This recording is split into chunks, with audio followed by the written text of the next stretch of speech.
Chapter 967. Compared with powerful officials of the same level, the Li family did not have many servants. This was because all the masters in the family did not have the habit of having servants serve them. However, there were still maids who were responsible for cleaning the room and serving tea to the guests. Ever since Zumo and Ruoqing moved in, the family seemed to be lacking in manpower. Before Ruoqing left, he picked a few diligent sisters from the brothel who had clean backgrounds. He knew them well, and did not have to worry about anything else. Butler Li stood in the yard, and looked at the few women standing in a row. He said solemnly, "This is the marquis of our family. Open your eyes and look carefully. Don't mistake the master in the future. I will take you to see Madame later." He and Ru Yi didn't usually scold the servant girls. Uncle Li was the one who played the role of the bad guy. In his words, servants should act like servants. Even if the master was benevolent, the servants couldn't know what was good for them. The new maids needed to establish their authority. After saying this with a straight face, Uncle Li waved his hand and said, "Okay, starting from the far left, introduce yourselves one by one." "My name is Xiao Qiu," a maid said timidly. "My name is Xiao Rong." Another maid stood up. "I am Xiao Rou." I am Xiao Dai." There were a total of 5 maids who entered the mansion this time. They would be taken to see Rui and Zumo later. Li Yi's gaze swept over them and moved to the last woman in white. The woman smiled and bowed slightly to him. "Xiaoqing greets the marquis." Uncle Li turned around and said with a smile, "Young master, I will take them to see Madam and second Madam." "Wait, I still lack someone to grind ink in my study." Li Yi thought for a moment and looked at the maids again. He pointed casually and said, "Xiaoqing." Uncle Li looked at him in surprise. Young master's study had long been taken over by the second miss, and the thing he usually did was bask in the sun in the courtyard. It was understandable that he lacked a servant girl to massage his shoulders and legs, but what kind of ink was he grinding for? However, the entire Li family was his. It was naturally not a problem to have a maid. Uncle Li looked at her and said, "Xiaoqing, then you will follow the marquis from now on." The woman lowered her head and bowed again. Yes. This winter, it was likely that it would not snow at all. As the Lantern Festival approached, the weather began to warm up. By noon there was not much chill. Yongning and Shanning took off their thick fur coats and played on the lawn. Li Yi sat to the side and leisurely roasted meat. The two finally got tired of playing, and ran over to crouch beside Li Yi. They swallowed as they watched the golden oil drip onto the charcoal, making a sizzling sound. This is not normal. This is definitely not normal. Li Xian stood far away and looked at this scene. The worry on his face deepened. Emingzu turned to look at him and asked, "How is it not normal?" "Miss Ruoqing has disappeared for 3 whole days." Li Xian counted with his fingers and looked at Li Yi. How can he be so calm and still have the mood to sit there and roast meat, and still have the mood to feed Shanning? Is this not good? Emingzu looked at him and asked, "Do you want him to be depressed?" Li Xian shook his head and said, "Have you heard of an old saying?" "What old saying?" Emingzu looked at him and asked, "What old saying?" Li Xian said in a low voice, "If you don't explode in silence, you will perish in silence." Emingzu looked at him in confusion. Which ancient person said this? Lu Sun. Who is Lu Sun?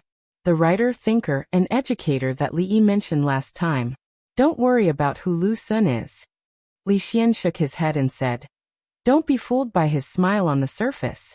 Maybe in his heart. In short, he is very dangerous. The calmer he appears, the more dangerous he is."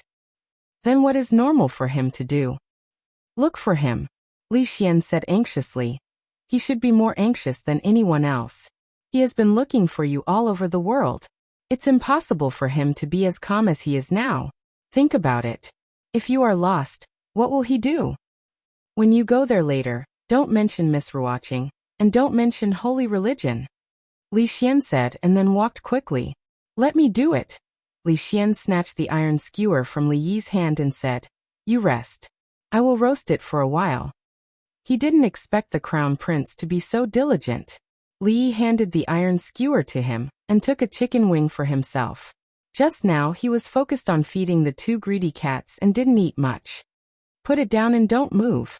Li Xian snatched the iron skewer from his hand and put the chicken wing on the plate with chopsticks. He said, "It's more convenient to eat like this." Li looked at him and suddenly asked, "Do you have something to ask of me?" Li Xian shook his head violently. "No. Really, you only have this one chance." "I really don't."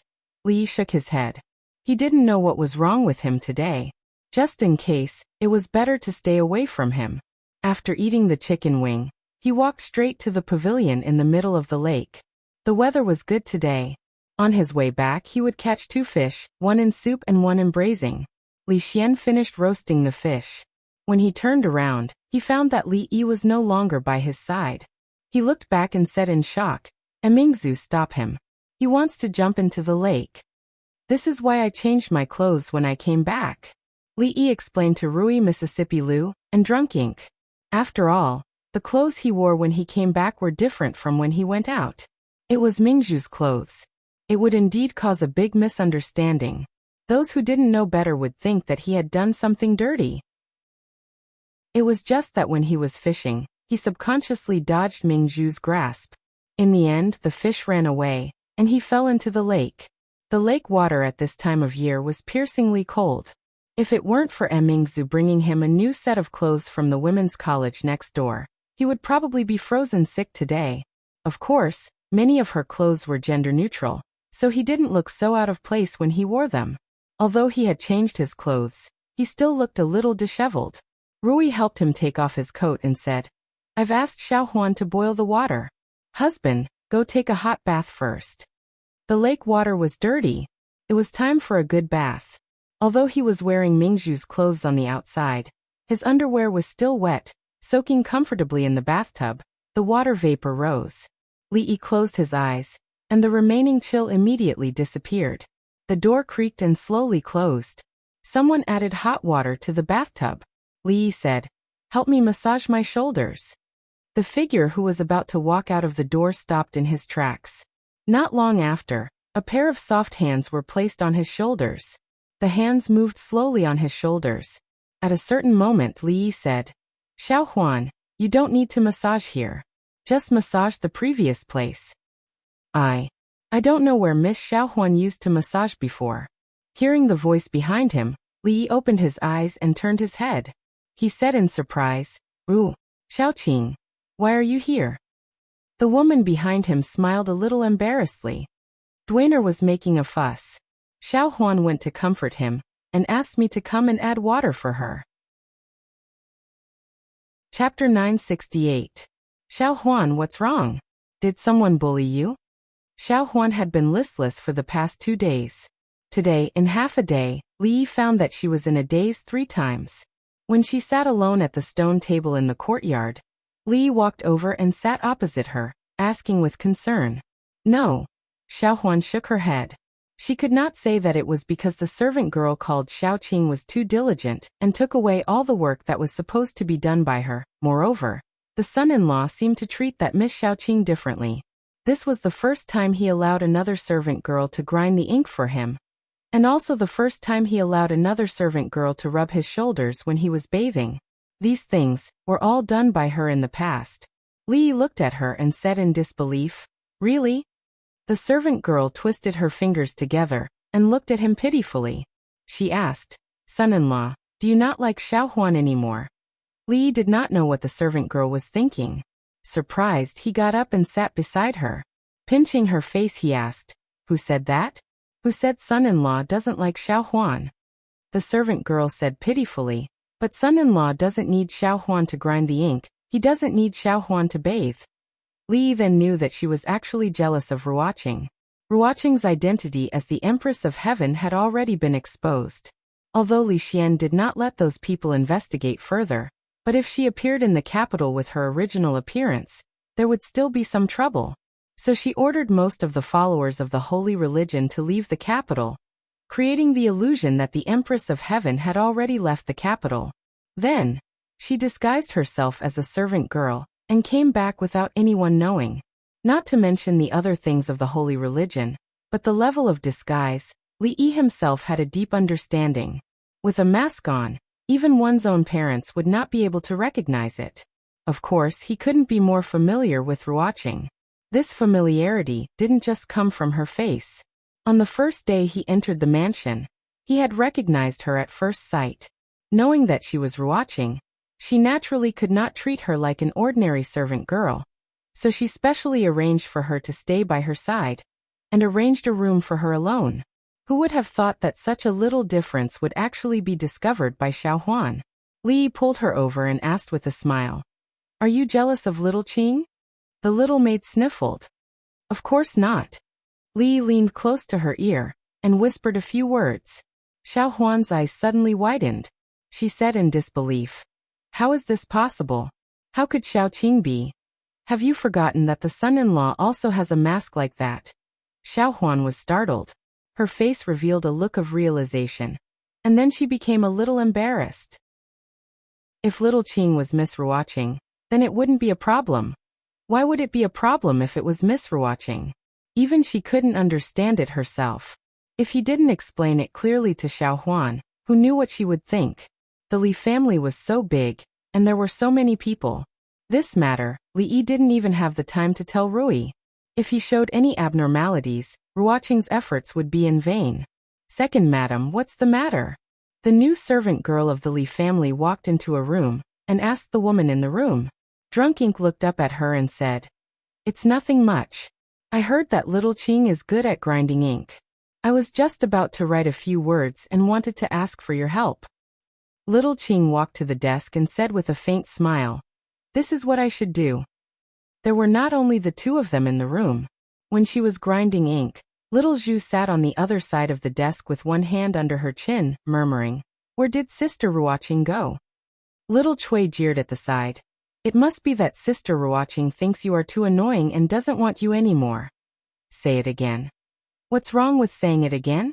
You are just annoying." The two little servant girls quickly began to quarrel. Drunk Ink ignored them and looked at little Qing, who was grinding ink. She asked, "Where is little Qing from?" "She grew up in the capital." Drunk Ink shook her head and said, "Little Qing is very much like a good friend of mine, but she grew up in Qing and prefecture and only came to the capital 2 years ago." Little Qing smiled and did not speak. Drunk Ink asked again, "Who else is in the family?" Little Qing replied, "Only me." The two of them chatted like this. Not long after, little Qing put down the ink and said, "Second madam, the ink is ready. If there is nothing else, I will go down first." Drunk Ink crossed her arms and looked at her, asking, "How long are you going to pretend for?" Little Qing looked surprised and asked, "Second madam, what are you talking about?" Drunk Ink suddenly hugged her and put her hands on her chest. "This is the feeling. Do you still want to pretend?" Ruoqing's face was red and she hurriedly said, "Drunk Ink, what are you doing? Let go of me." At this moment, her voice was very different from before. "Not calling me second madam now?" Drunk Ink looked at her with a proud expression and said, "Little Cui, close the door." Hearing the young Mrs. order, little Cui immediately ran over and closed the door. Ruoqing's expression finally became flustered and she hurriedly said, "Drunk Ink, what are you going to do? Don't do anything stupid." Drunk Ink looked at her and snorted. "You even dare to lie to me. Of course you will be punished according to the family rules." Hearing the words family rules, Ruoqing's face became even redder. She looked at little Zhu and said anxiously, "You Zhu, come help me." Little Zhu rolled up her sleeves and ran over, asking excitedly, "Sister Drunk Ink, how do you want me to help you?" Ever since Li Duan could walk steadily, he liked to walk, and Rui did not have to watch him all the time. Now it was approaching the Lantern Festival. For the Li family, the most important day of this month was not the Lantern Festival, but the happy event of welcoming Drunk Ink into the family at the end of the month. Rui handed over a booklet and said, "This is the guest list written by old madam. Husband, take a look and see if anyone is missing. It's time to have someone write an invitation. Old madam is familiar with this kind of thing. I don't think she will miss anyone." Li looked at it and put it aside. Rui looked at him and asked again, "Miss Ruoqing is gone. Husband, are you really not going to look for her?" Li Yi was actually about to tell her about this matter, but he did not expect Rui to speak first. He said awkwardly, "You may not know, but actually, Little Qing is Miss Ruoqing. Unlike what Li Yi had imagined, Rui's face did not show much surprise. She looked at Li Yi and said with a smile, I thought husband would hide this matter from me for a few more days. Li Yi said in surprise, Wife, you know all about it. There are many ways to tell a person apart from their appearance, figure, behavior, aura. Rui looked at him and said, Judging people by their appearance is the worst way. Li Yi explained, Ruoqing's identity is special. If others know, it will be troublesome. I don't blame husband. I know all this. Rui leaned on his shoulder and asked softly, But I don't know how many good sisters I have. Li Yi said in surprise, Wife, don't you only have one sister, Rui? Including Xiaohuan, there are only two. Rui shook her head and said, Other than Rui and Xiaohuan, there are also Sister Zumo, Sister Ruoqing, Sister Emingzu, and Sister Lin from the Qi Kingdom. It depends on husband whether there are any Sister Lin. Li Yi shuddered. He thought that spring was coming, but at this moment he felt that the weather was getting colder and colder. The weather was getting colder. Keep warm and avoid catching a cold. Chapter 969. Never underestimate a woman. If she had the identity of a grandmaster in addition to being a woman, then she should not be underestimated even more. This was what Li Yi had learned from his own experience. In fact, I have long known about Miss Ruoqing's feelings for my husband. Rui leaned against his chest and said, In the past few years, from Qing and prefecture to the capital, such a large brothel has been taken care of by a woman. I can imagine how hard she has worked. If it were not for the fact that she already loves my husband to the bone, which woman would be willing to do this for a man? She does not want to be the empress who is respected by all. She only wants to be the little Qing who follows my husband. How can I not see it? There are not many women in the world who value affection and righteousness so much, but my husband has met all of them. Why is my husband so lucky? I want to bite you. Ruoqing's identity was no longer a secret to Rui and the others. But in the mansion, she still called herself Little Qing, and did all the things that a servant girl should do. After all, her other identity was a little too shocking.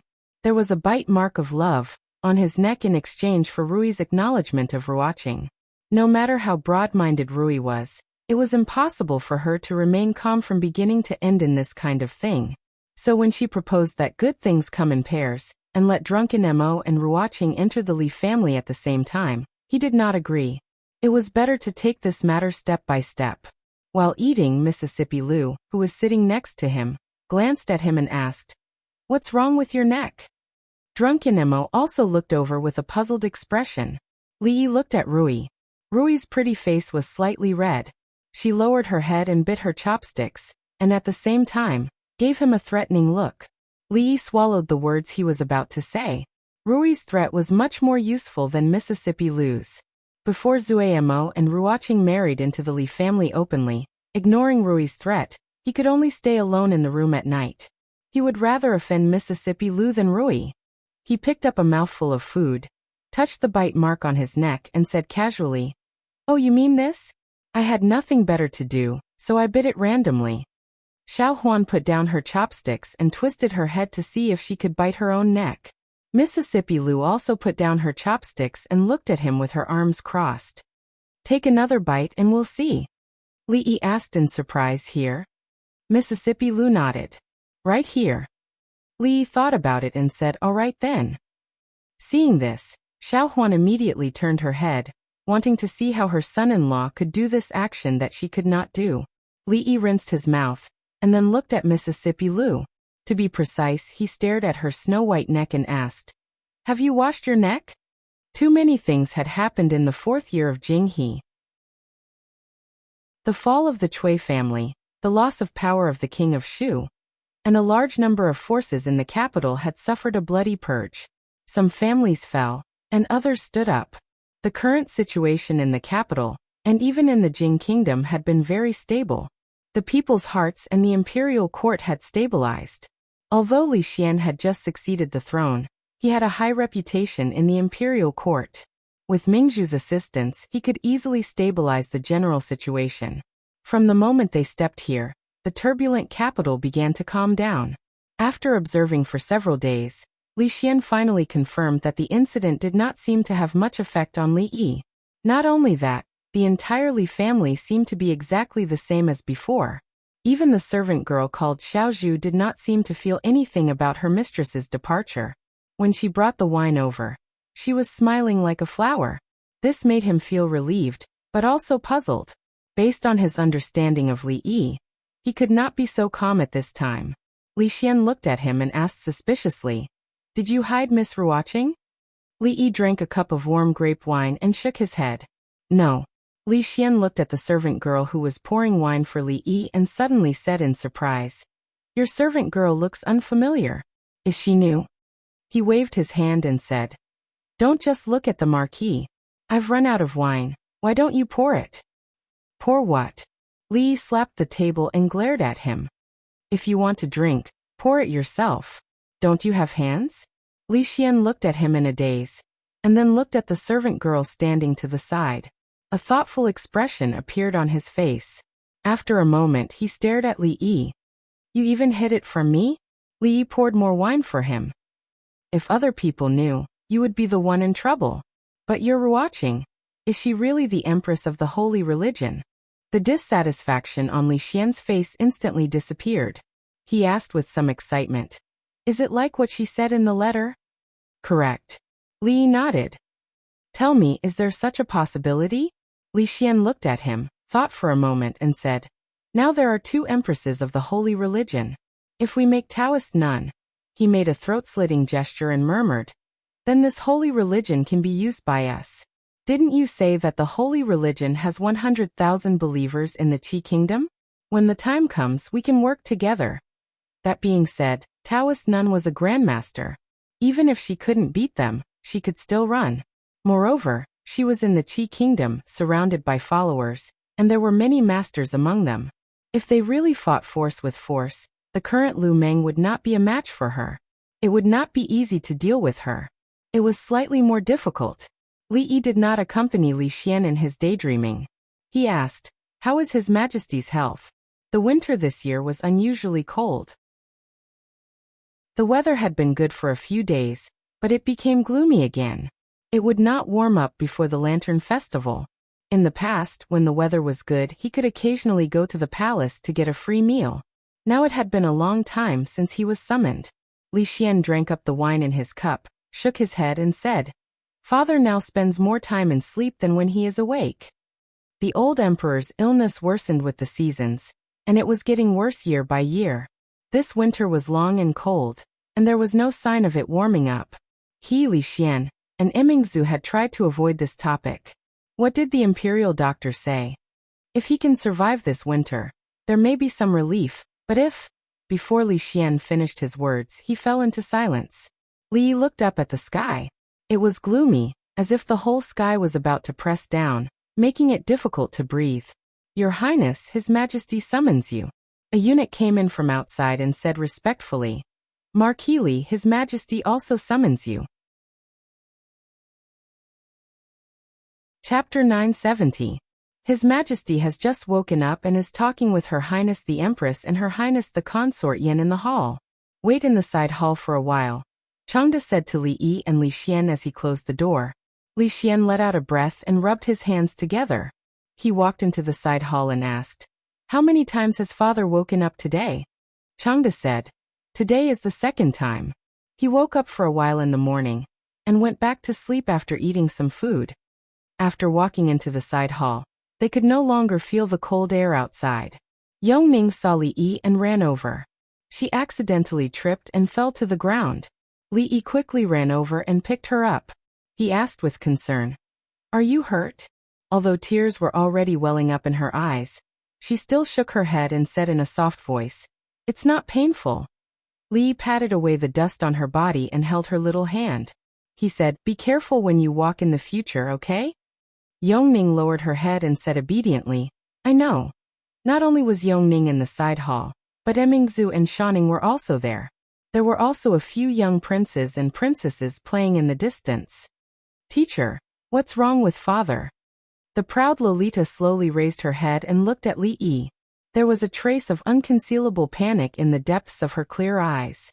Li patted her head and said, "His Majesty is fine. He just wants to talk to you. Don't you have many things to say to your father?" Li looked at Emingzu. She was sitting there with a dazed expression, and her eyes were out of focus. A eunuch walked in and said softly, "Your Highness the Crown Prince, eldest princess, His Majesty summons you." Li Xian and Emingzu brought Yongning, Shaning and the group of princes and princesses into the hall. Li sat alone in the side hall, staring blankly at the dancing flames in the furnace. It was quiet in the side hall. Only the crackling sound of the firewood in the stove could be heard. Li Yi's heart was also peaceful. It was so peaceful that he couldn't even hear the only sound. He had already vaguely guessed some things. After an unknown amount of time, perhaps a quarter of an hour, or perhaps an hour, Li Xian's voice rang in his ears. Li looked up at him and realized that Emingzu, Yongning, and Shaning were already standing in front of him. Li Xian's eyes were a little red as he said in a low voice, "Father wants you to go." Li nodded, stood up, and walked out of the side hall. The cold wind blew against his face. He tightened his clothes. Changda had already opened another door and said, "Come in." When Li walked into the hall, the first thing he smelled was a faint fragrance. The fragrance of white fungus and lotus seed soup. He slowly walked to the bed and bowed. "This official greets. Cough, no need." A weak voice came from the bed. Emperor Jing leaned on the bed, looked at him and asked, "Have you eaten?" "Not yet." Li shook his head. It was not time to eat at this time. Emperor Jing tilted his head to look and gestured, "Then eat here. Changda, help Jin up." A bowl of white fungus and lotus seed soup that had been cooked too well, and a few simple side dishes. Although they were simple, it was very intimate. In the early years of Jing He in Ningguangfu, there were also these few side dishes and a bowl of white fungus and lotus seed soup that had been cooked too well. Jin still remember that day when you said that you had a stubborn disease that prevented you from being an official. A eunuch at the side wanted to pick up the spoon for him. Emperor Jing waved his hand with difficulty and picked up the spoon himself. He said, "Why did Jin not punish you for deceiving the emperor at that time?" Li took a sip of the soup and shook his head. He smiled and said, "One who does not know is not guilty. Moreover, if your majesty had deceived the emperor at that time, no one would have saved your majesty that night. Everything is fate." Emperor Jing nodded and said with a smile, "Pour wine for Jean." Li poured himself a cup of grape wine and shook his head. He said, "Your Majesty, you have forgotten that you cannot drink wine." He took a sip of wine. Emperor Jing suddenly looked at him and asked, "Are you not afraid that the wine is poisoned?"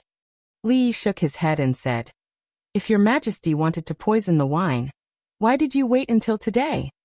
Emperor Jing nodded and said, "Yes, if I wanted to poison the wine, after you offered tianfa, after you used the brothel to spread rumors to force the king of Shu to leave the capital, after you gathered the people in the martial arts world, after you used a play to destroy the literary family of the Jing kingdom, after you got rid of the Cui family, and when you wanted to help Emingzu ascend the throne, I would have done it."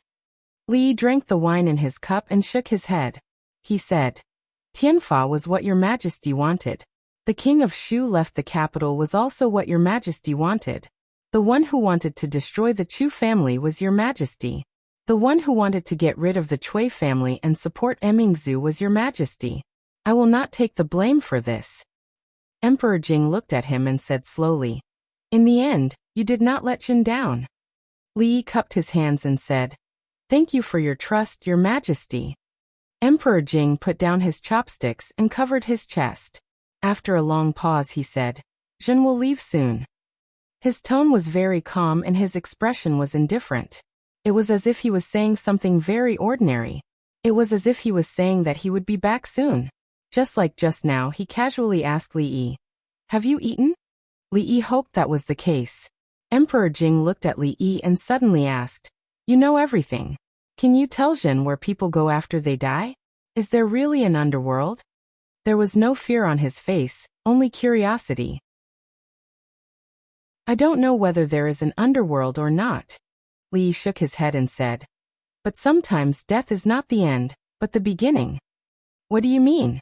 It is possible that when your majesty wakes up, you will find that you are no longer in the imperial palace, not in the Jing kingdom, but in the Qi kingdom, in the Wu kingdom, or in another world.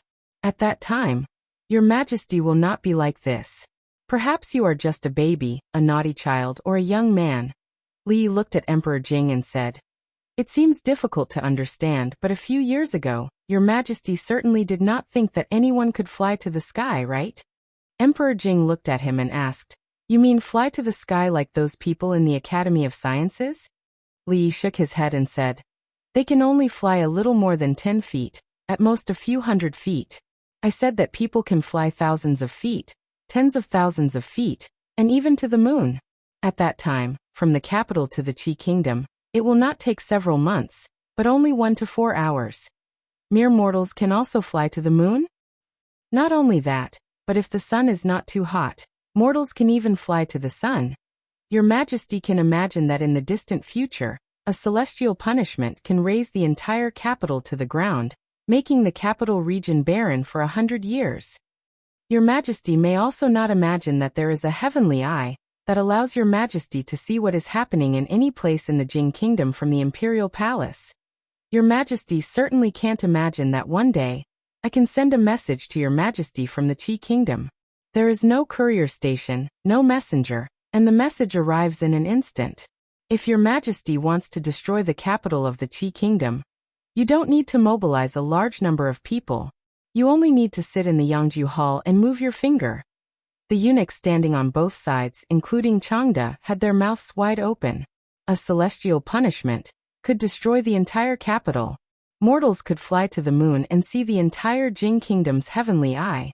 Even from 1,000 miles away, the message arrived in an instant. Did County Marquis Li have a hysteria again? If someone else told me this, I would send him to the Imperial Physician Bureau. Emperor Jing looked at him and said, "You are different. I don't trust others, but I trust you. It's a pity that I won't be able to see this day." He sighed with regret on his face. Then he said, "Changde, call Xianer and Emingzi to come here." Changde walked out of the hall.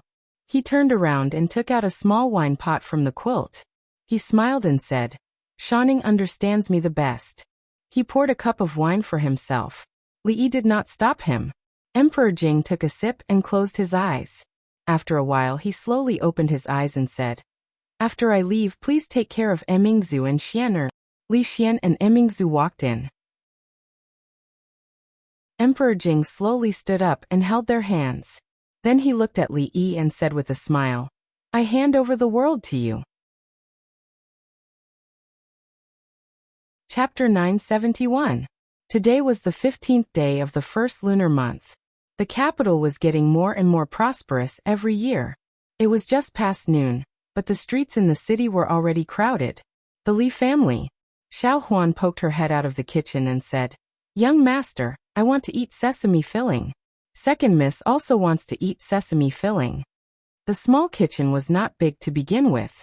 Li Yi was making yuan xiao, Ruoqing was helping by the side, the proud Lolita was helping on the other side, and Yongning was running around. The place was a bit crowded. Even if the others wanted to help, they could not come in. Li Yi waved his hand to indicate that he understood. Yongning approached Li Yi and said sweetly, "Brother, Cindy wants to eat sugar filling." Li Yi's hands were full of glutinous rice flour. He tapped the tip of her nose and said, "You can only eat 2 sugar filling. If you have cavities, it will be very painful." Yongning thought about it and looked up at him. She held out 3 fingers and said, "How about 3? Looking at her pitiful look, Li Yi could only nod. 3 it is, no more. Okay. Yongning nodded her head forcefully. Worried that Li Yi would go back on his words, she hurriedly ran to Shanning's side and stared with wide eyes. The proud Lolita was holding a small sieve and shaking it. Inside the sieve were yuanxiao and glutinous rice flour. The yuanxiao shaken this way was round and round. She was never tired of this work. After shaking for a while, she slowly walked over and looked at Li Yi. She said, "Sir, can you make some bean paste filling? I will bring it to father when I return to the palace in the afternoon. Father loves to eat bean paste filling the most." Li Yi smiled at her and said, "Sister Xiaoqing is already preparing the filling. We will make it together later. The proud Lolita immediately became happy. Yongning walked to her side and looked at the small sieve in her hand. She whispered, "Sister, can I play with this?" Yuanxiao was to be eaten in the evening. It was still early. The 15th day of the first lunar month was the busiest day of the year in the capital city. Yongning and Shanning spent most of their time in the palace. They had to go back at night, so they couldn't miss this opportunity. After lunch, Li Yi took the two of them to the street. Compared to the crowds at night, it was much better during the day because the lantern show, fireworks, and other important events would only start at night. On the street, there were vendors selling all kinds of snacks, street acrobatics, and all kinds of mechanical gadgets. The two young ladies could not take it all in. Li Yi looked at the bustling crowd, the row upon row of shops, and the endless stream of hawkers on the street. He deeply felt that in these 2 years, the capital had changed a lot. He bought a sugar figurine for Yongning and Shouning that represented their zodiac signs and casually asked the old sugar figurine seller, "Sir, how's business today?" The old man grinned and said, "Business is good. In the past it would take a day to sell, but today, it's all sold out in an hour." Li Yi looked at the sugar figurine in their hands and said with a smile, "Sir, your skill is good. The sugar figurine is so lifelike. It's not surprising that business is good. I think life at home must be good?" The old man shook his head and said, "This old man has been selling sugar figurines all his life. It's only in the past 2 years that life has gotten better. If it weren't for His Majesty's compassion for people like us and reducing taxes 3 times, I'm afraid I would have frozen to death at home in the winter of the year before last." The shop assistant at the tea stall next to him curled his lips and said, "Old Zhang, you're still acting pitiful here. This year, a sugar figurine seller built new houses for his 2 sons and married new wives. Next year, your sugar figurine shop will be opening soon. Tell me, what's there to cry about?" The old man frowned and said discontentedly, "This old man has this year because of His Majesty's benevolent policy. It's not like I haven't experienced hard times. But Wang irks you, you brat, you got a good policy from the beginning." After the proud Lolita finished eating the sugar figurine, she licked her rosy lips and shook Li Yi's arm. She said, "Sir, I want more." Li Yi looked at Yongning on the other side and found that she was also looking at him eagerly. He nodded and looked at the old man selling sugar figurines. He said, "Sir, 2 more please." The old man took out 2 more sugar figurines. When Li Yi paid, he waved his hand and looked at Yongning and Shanning. He said with a smile, "Little girl, you're so handsome. Today is a good day. I'll give these 2 sugar figurines to them." Li Yi handed the sugar figurines to them and said, "Hurry up and thank the old grandpa." "Thank you, old grandpa." "Thank you, old grandpa." The 2 young girls said obediently. The wrinkles on the old man's face smoothed out like a blooming chrysanthemum. Li Yi held the hands of the 2 young girls and stood on the street. The shouts, peddlers, conversations, and quarrels entered his ears. Together with the images in his eyes, they weaved together to form the embryonic form of a prosperous era. It was a pity that the person who weaved it personally would not be able to see the birth of this prosperous era. It's a pity that His Majesty's health. Sigh, everyone is saying that His Majesty is probably... Oh my God, why can't he open his eyes and see? The old man and the shop assistant were still chatting. The proud Lolita bit the sugar figurine in her mouth and lowered her head. She said softly, "Sir, let's go home." Li Yi nodded. He held their hands and walked in the direction they had come from. At the stall, the old man and the shop assistant had finished chatting. He glanced around and saw an extra ingot of silver on the table. He was stunned. When they walked into the courtyard, the proud Lolita suddenly raised her head and looked at him. She said, "Sir, when I return to the palace later, give me a jar of good wine. Father said that your wine is the best." "All right." Li Yi smiled and nodded. Suddenly, he felt a chill at the tip of his nose. He raised his head to look at the sky. Yongning's clear voice rang in his ears. "Brother, it's snowing." Dong. A deep bell rang from a certain direction. Once, twice, the sound came from the east. One after another, it resounded throughout the capital. At the entrance of a certain brothel in the capital. "Who's ringing the bell in broad daylight?" A burly man mumbled in confusion. He saw the middle-aged man beside him suddenly stop in his tracks and turn to walk outside. He asked doubtfully, "Fifth Lord, what's wrong? Aren't you going to watch the show?" The middle-aged man shook his head and sighed. "I'm afraid we won't be able to watch the show today. Let's go back." The noisy streets of the capital gradually quietened down as the bell rang. Someone asked, "How many times did the bell ring?" 45. 45. The bell rang 45 times. It was the sound of a great funeral. A man faced the east and slowly knelt down. Beside him, a second man faced the east and followed suit. 3 people, 10 people, 100 people, 1,000 people, 10,000 people. All the officials in the capital, regardless of rank or status, walked out of the guard room and walked to the courtyard.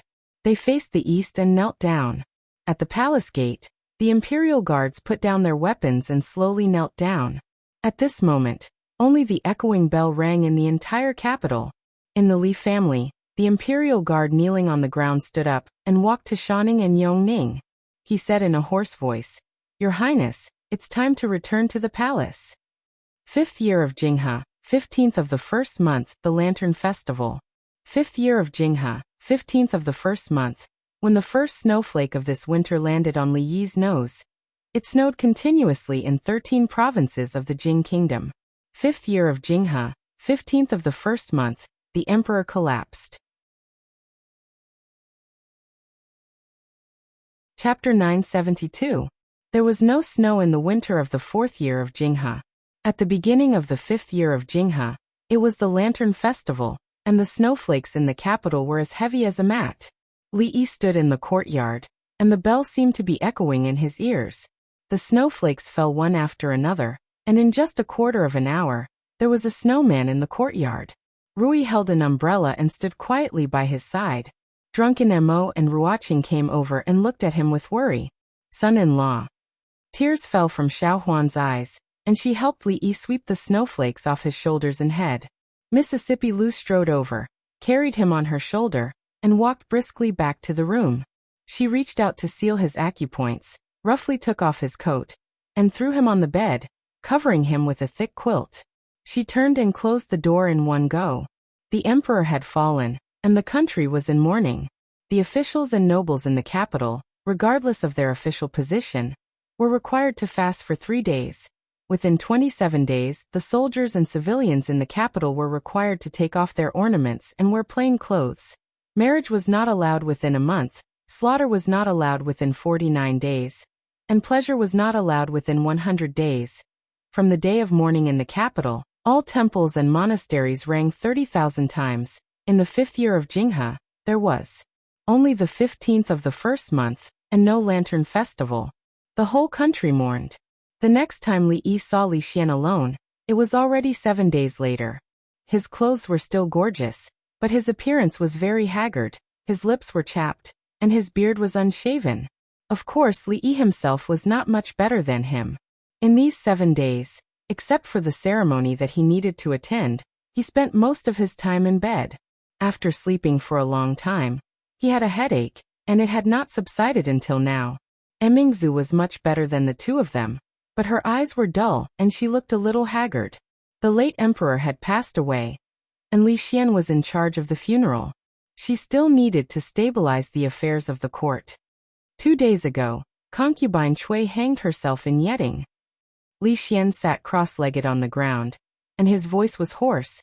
Before she died, she shouted that she did not do anything wrong to your majesty, and that she would go down to accompany you.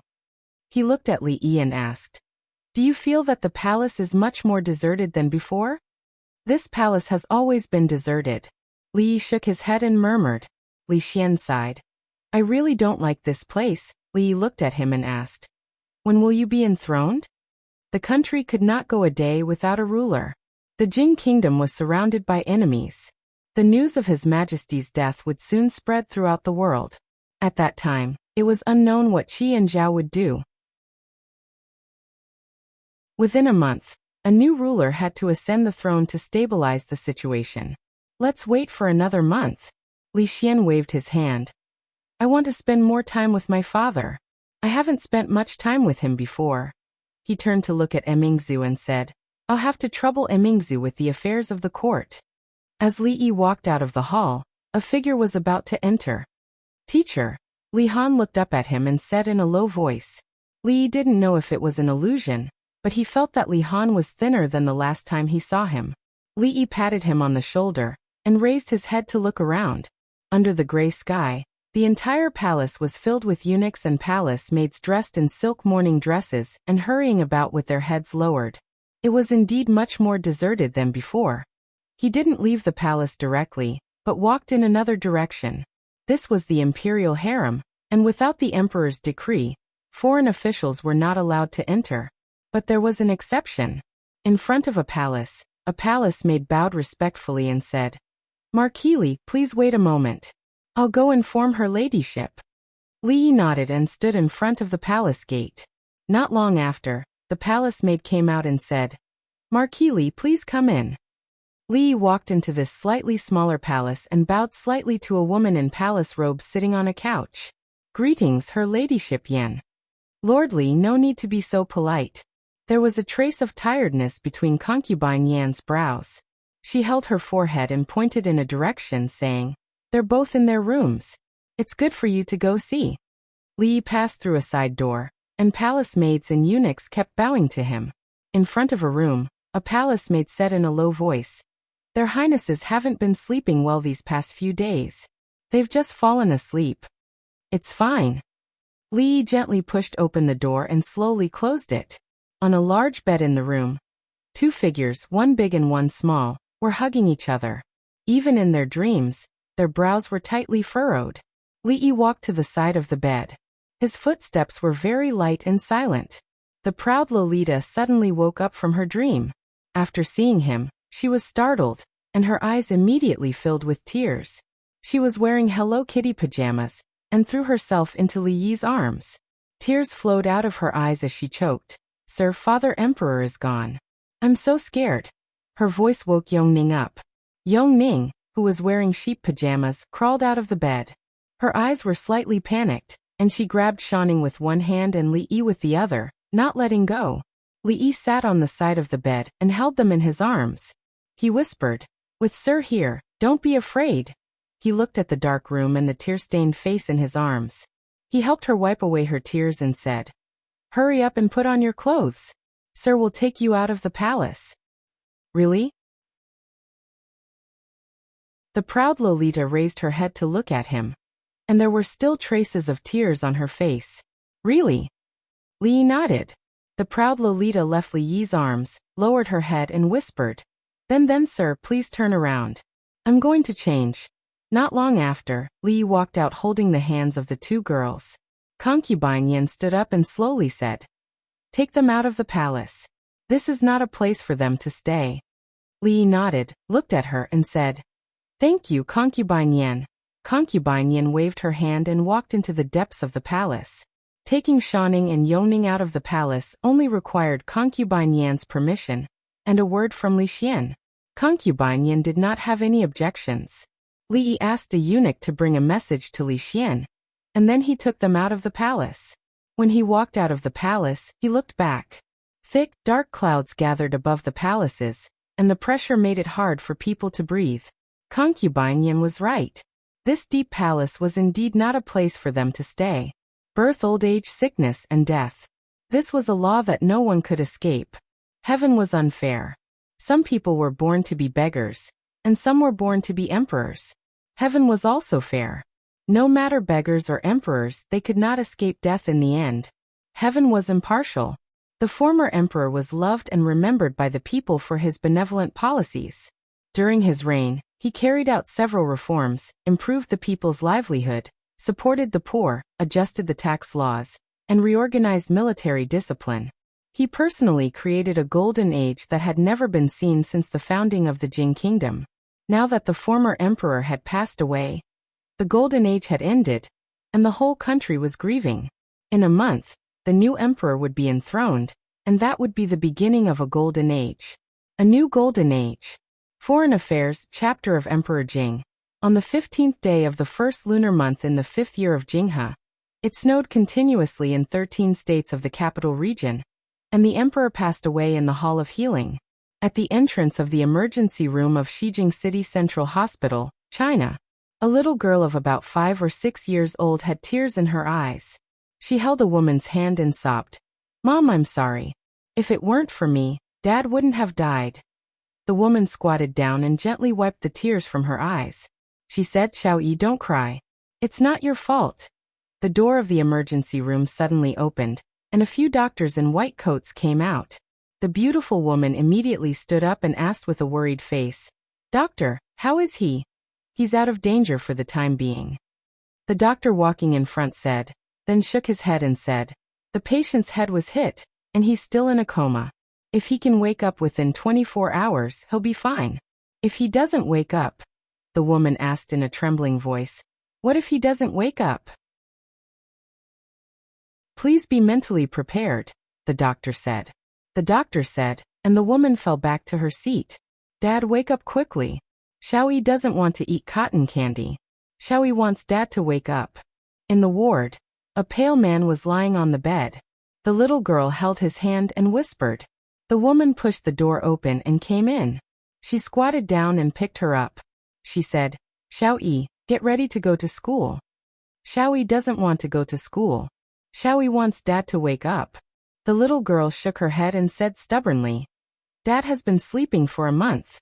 Why hasn't he woken up yet? Adults can't stay in bed." The woman turned her face away so that the child wouldn't see her tears fall. She took a deep breath and said, "Xiaoyi, Dad will sleep for a long time." "Mom, you're lying." The little girl raised her head and looked at her stubbornly. She said, "I saw Dad's fingers move just now. He's going to wake up soon." "Xiaoyi." The woman's face sank for the first time. Seeing the tears in the little girl's eyes, she could only sigh and pick her up. She said softly, "Xiaoyi, let's go to school, okay?" The little girl choked and said, "Mom, Xiaoyi didn't lie. Dad's fingers really moved." The woman closed her eyes and looked at the man on the sickbed for a long time. Then she turned around and walked out of the ward with the child in her arms. "Where is this place? Who are you?" As she stepped out of the ward, a weak voice suddenly came from behind her.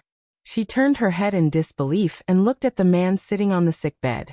The man on the sickbed looked at her with the same disbelief and unconcealable surprise. He blurted out, "Liang Fei." "Dad." The little girl broke free from her mother's arms and ran to the sickbed, throwing herself into the man's arms. "Xiaoyi, be careful." The woman's face changed and she hurried over. "Yongning." The man looked at the little girl in his arms and murmured. His face suddenly showed a painful expression. He grabbed his head and growled in his throat. The woman's face changed greatly and she asked, "What's wrong with you? Where are you feeling uncomfortable?" "Doctor, doctor." After a while, the man put his hand down from his head. He looked at the woman and shook his head. He said, I'm fine." "How can you be fine?" The woman's face became more anxious. She said, "Check again." "I'm really fine." The man got off the sickbed and held the little girl in his arms. He took a deep breath and said with a smile, "I haven't felt this good in a long time. So that brat didn't lie to me." He murmured in a low voice and looked at a small box in the ward. There was a figure moving inside. "Is this television? Are you really fine?" The woman looked at him suspiciously. The man looked at her and said with a smile, "I'm really fine." "If you're fine." The woman narrowed her eyes and looked at him. She asked, "Li Hong, tell me which little vixen is Liang Fei." Unbelievable. This kind of thing can actually happen. Miracle, it's really a miracle. In the hospital, a group of old men held examination reports in their hands and surrounded a middle-aged man, clicking their tongues in wonder. Facing the director of the central hospital and more than 10 leading doctors in the medical world, the man's expression was calm. He asked with a smile, "Can we go now?" An old man looked at him from head to toe for a while before nodding. "You can go after signing this piece of paper. However, to be on the safe side, come back for a follow-up in a week." The man took the ballpoint pen from him. After looking at it in his hand, he frowned. He glanced around and caught a glimpse of something in the corner of the office. He strode over. When everyone saw this, they all looked over. He picked up a writing brush, dipped it in ink, and wrote down his name. "Good writing."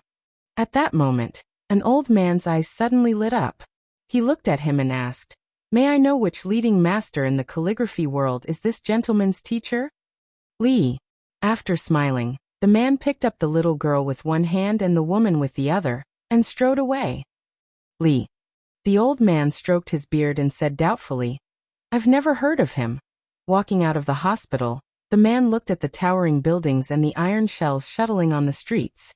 His face showed shock. "When did you learn to write with a brush?" The woman turned her head and looked at him in surprise. She asked, "Why didn't I know?" The man smiled and said, "A long time ago."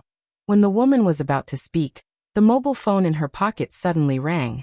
The man looked at the mobile phone in her hand in a daze and murmured, "Voice from 1,000 miles away?" The woman smiled and answered the phone. She said, "Mom. Yes, he's already awake. We've checked him and there's no problem. We'll be back soon."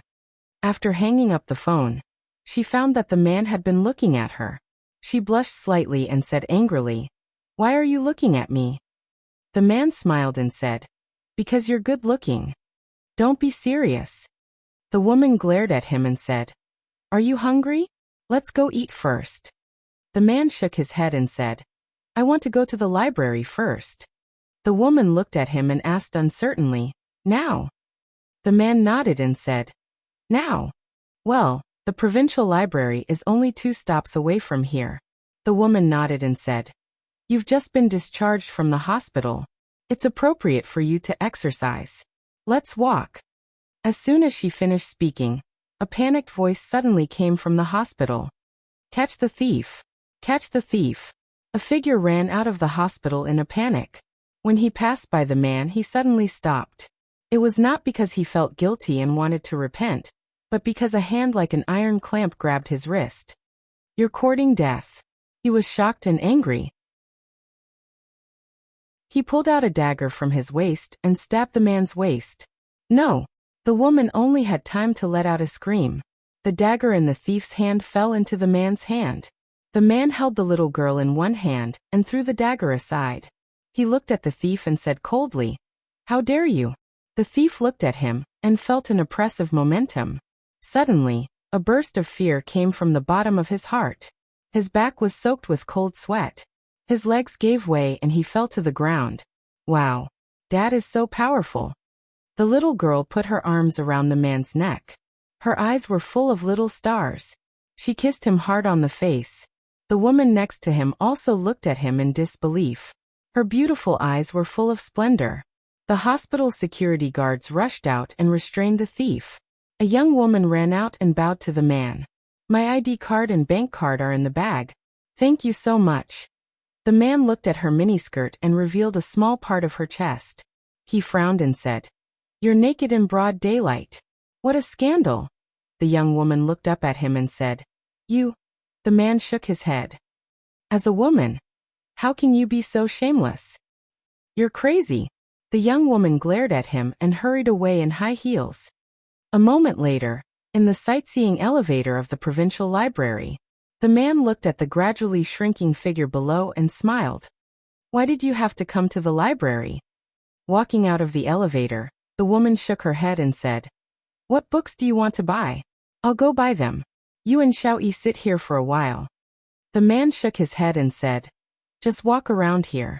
I'll go back in a while." Next to a bookshelf, the man picked up a book and murmured, "Apollo Program, Amsterdam Moon Landing, Universe Black Hole Interstellar Travel, TNT Atomic Bomb, Hydrogen Bomb." He walked to another place and picked up a newspaper.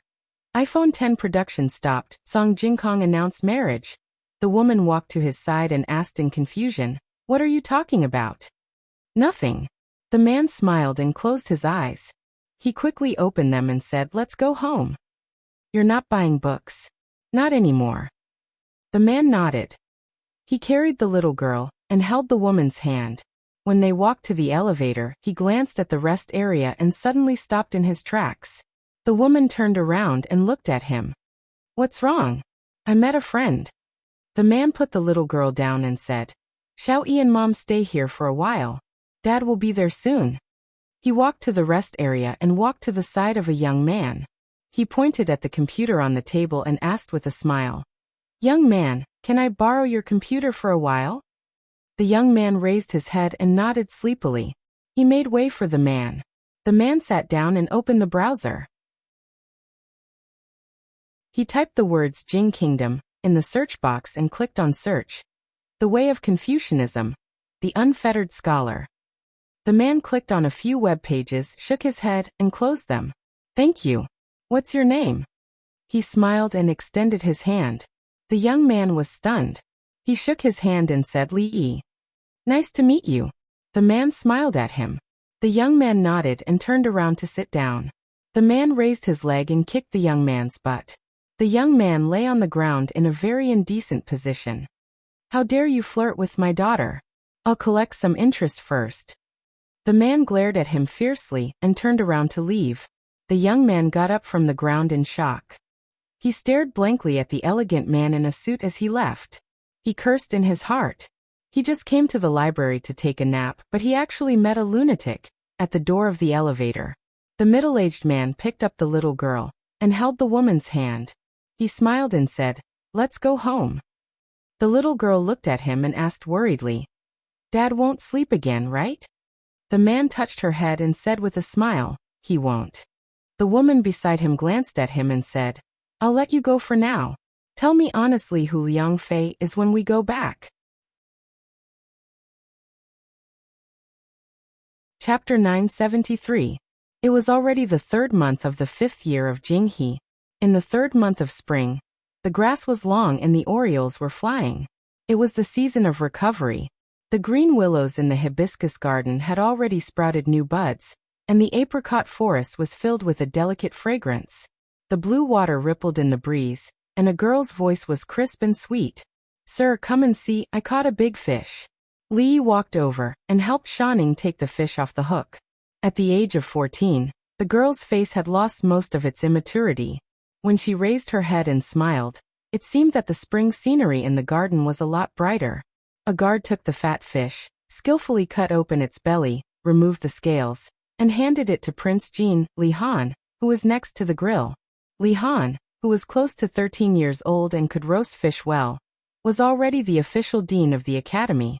His originally chubby face had started to become more angular. At this time, it had been more than half a month since Li Xian ascended the throne at the beginning of March. The former emperor, Renzong, died at the beginning of the year. Jing He's reign ended in the 5th year, but to establish a new era, it would have to wait until next year. Just like the late spring, in the 3rd month of spring, the capital and even the entire Jing kingdom began to exude vitality. The court was running steadily, the people lived and worked in peace and contentment, the public security was good, and the economy was booming. Of course, these had nothing to do with the unreliable emperor. Li Xian was using a microscope to observe the microorganisms in the lake. Things made with glass were no longer much of a challenge for the Academy of Sciences. They had already made presbyopic glasses, which could be said to be a blessing for some old ministers in the court. It was said that after an old imperial censor's presbyopia was cured, he didn't say a word about Li Xian wanting to increase research funds for the Academy of Sciences. Li Xian, the bastard emperor, was so lazy that when he presided over the funeral of the late emperor, he entrusted all the affairs of the court to his assistant, Emingzu. After he ascended to the throne, he seemed to have completely forgotten about this matter. At first, he did not forget to attend the court every day, but he only persisted for 10 days before handing over all the affairs of the court to Emingzu with the excuse that he was busy with his research. The officials had nothing to say. After going through so many things, they understood that the Jing kingdom could not live without a princess, nor could it live without His Majesty. Such an arrangement seemed absurd, but it was the most suitable one. Li Yi held Yongning's hand and walked towards the lawn with Shanning by his side. 2 small figures walked and crawled on the lawn. Occasionally, they would lose their balance and fall. Rui and Crown Princess. Now they should be called the Empress. Rui and the Empress had told the maids and guards around them to let them play by themselves. After falling and beating, the bodies of the children, who were almost 1.5 years old, would become stronger. From the 4th year to the 5th year of Jing He, among the officials and nobles in the capital, the Wang family was undoubtedly the biggest winner.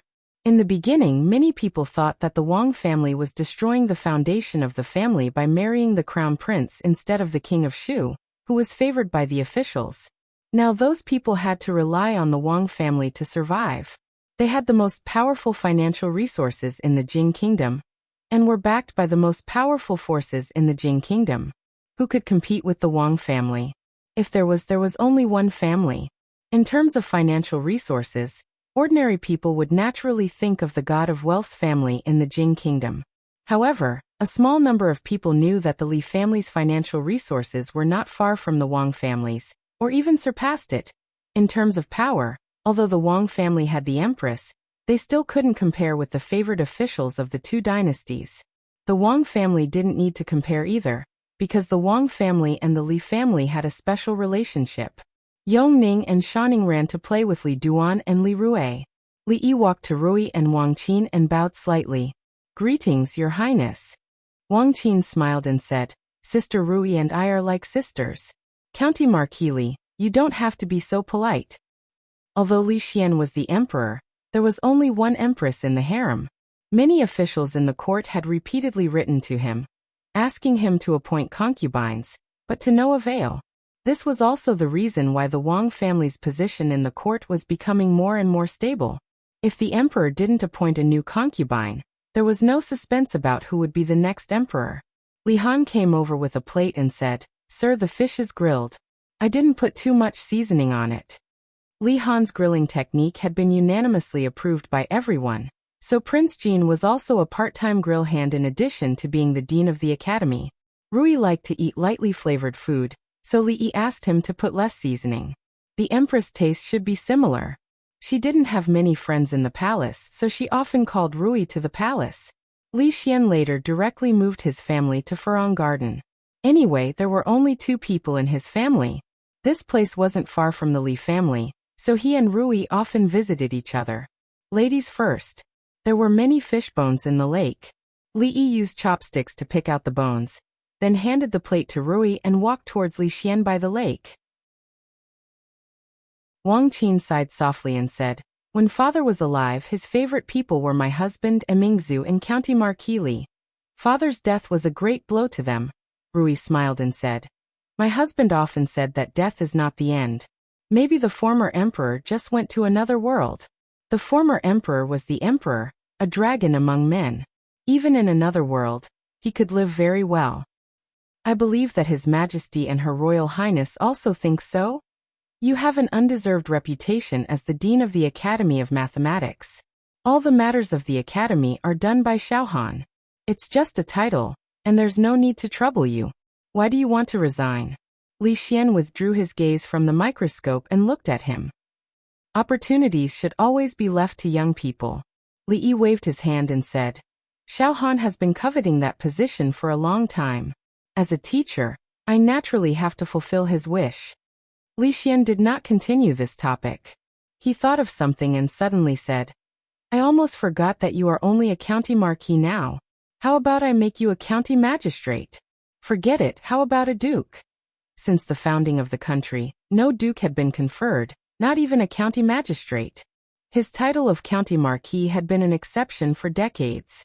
Li Yi looked at Li Xian and asked, "Why don't you make me a prince?" "You want to be a prince?" Li Xian thought for a while and said, "If you want to be a prince, I'll write an edict when I go back." If Li Xian really issued this edict, there might be a courtier who would kill himself tomorrow. For the sake of his own reputation, Li Yi waved his hand and said, "Forget it. A county marquis is good. His Majesty is gone, and there's no point in being a duke or a prince." He looked at Li Xian and said, "You can't throw all the matters of court politics to Mingzhu. You are the emperor, and you are also a man. Can't you act like a man and shoulder the responsibilities you should bear?" Li Xian looked at him and asked, "What's wrong? Do you feel sorry for her?" "If you feel sorry for her, you can help her yourself." Li Xian glanced at him and said, "You and Emingzu can solve any problem if you work together." Li Yi took a deep breath and asked, "Are you the emperor or am I the emperor?"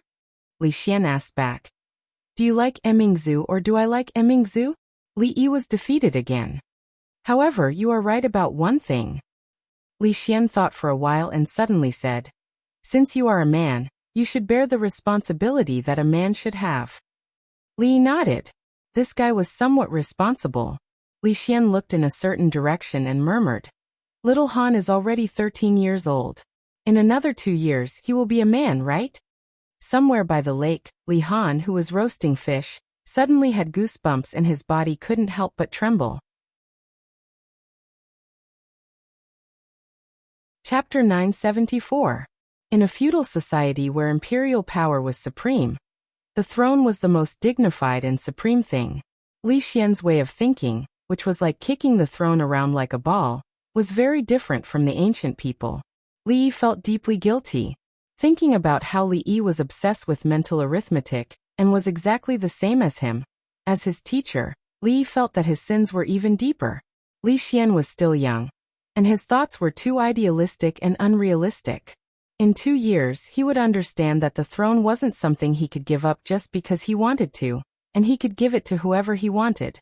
Li Han could be a good head of the arithmetic academy, and he could be a cook, but it was unlikely that he could be a good emperor. At least, this was what Li Yi thought when he ate the fish he roasted. After handing over the fish with the bones removed to Yongning and Shanning, Li Han walked over and looked at Li Xian in the distance. He asked hesitantly, Teacher, what were you talking about with my brother? Li Yi picked up a piece of fish and asked, What's wrong? Li Han shook his head and said, Nothing. It's just that I have a bad feeling. Children nowadays had a strong desire to live. Li Yi looked at him and shook his head, saying, We didn't talk about much. Don't think too much, go roast another fish.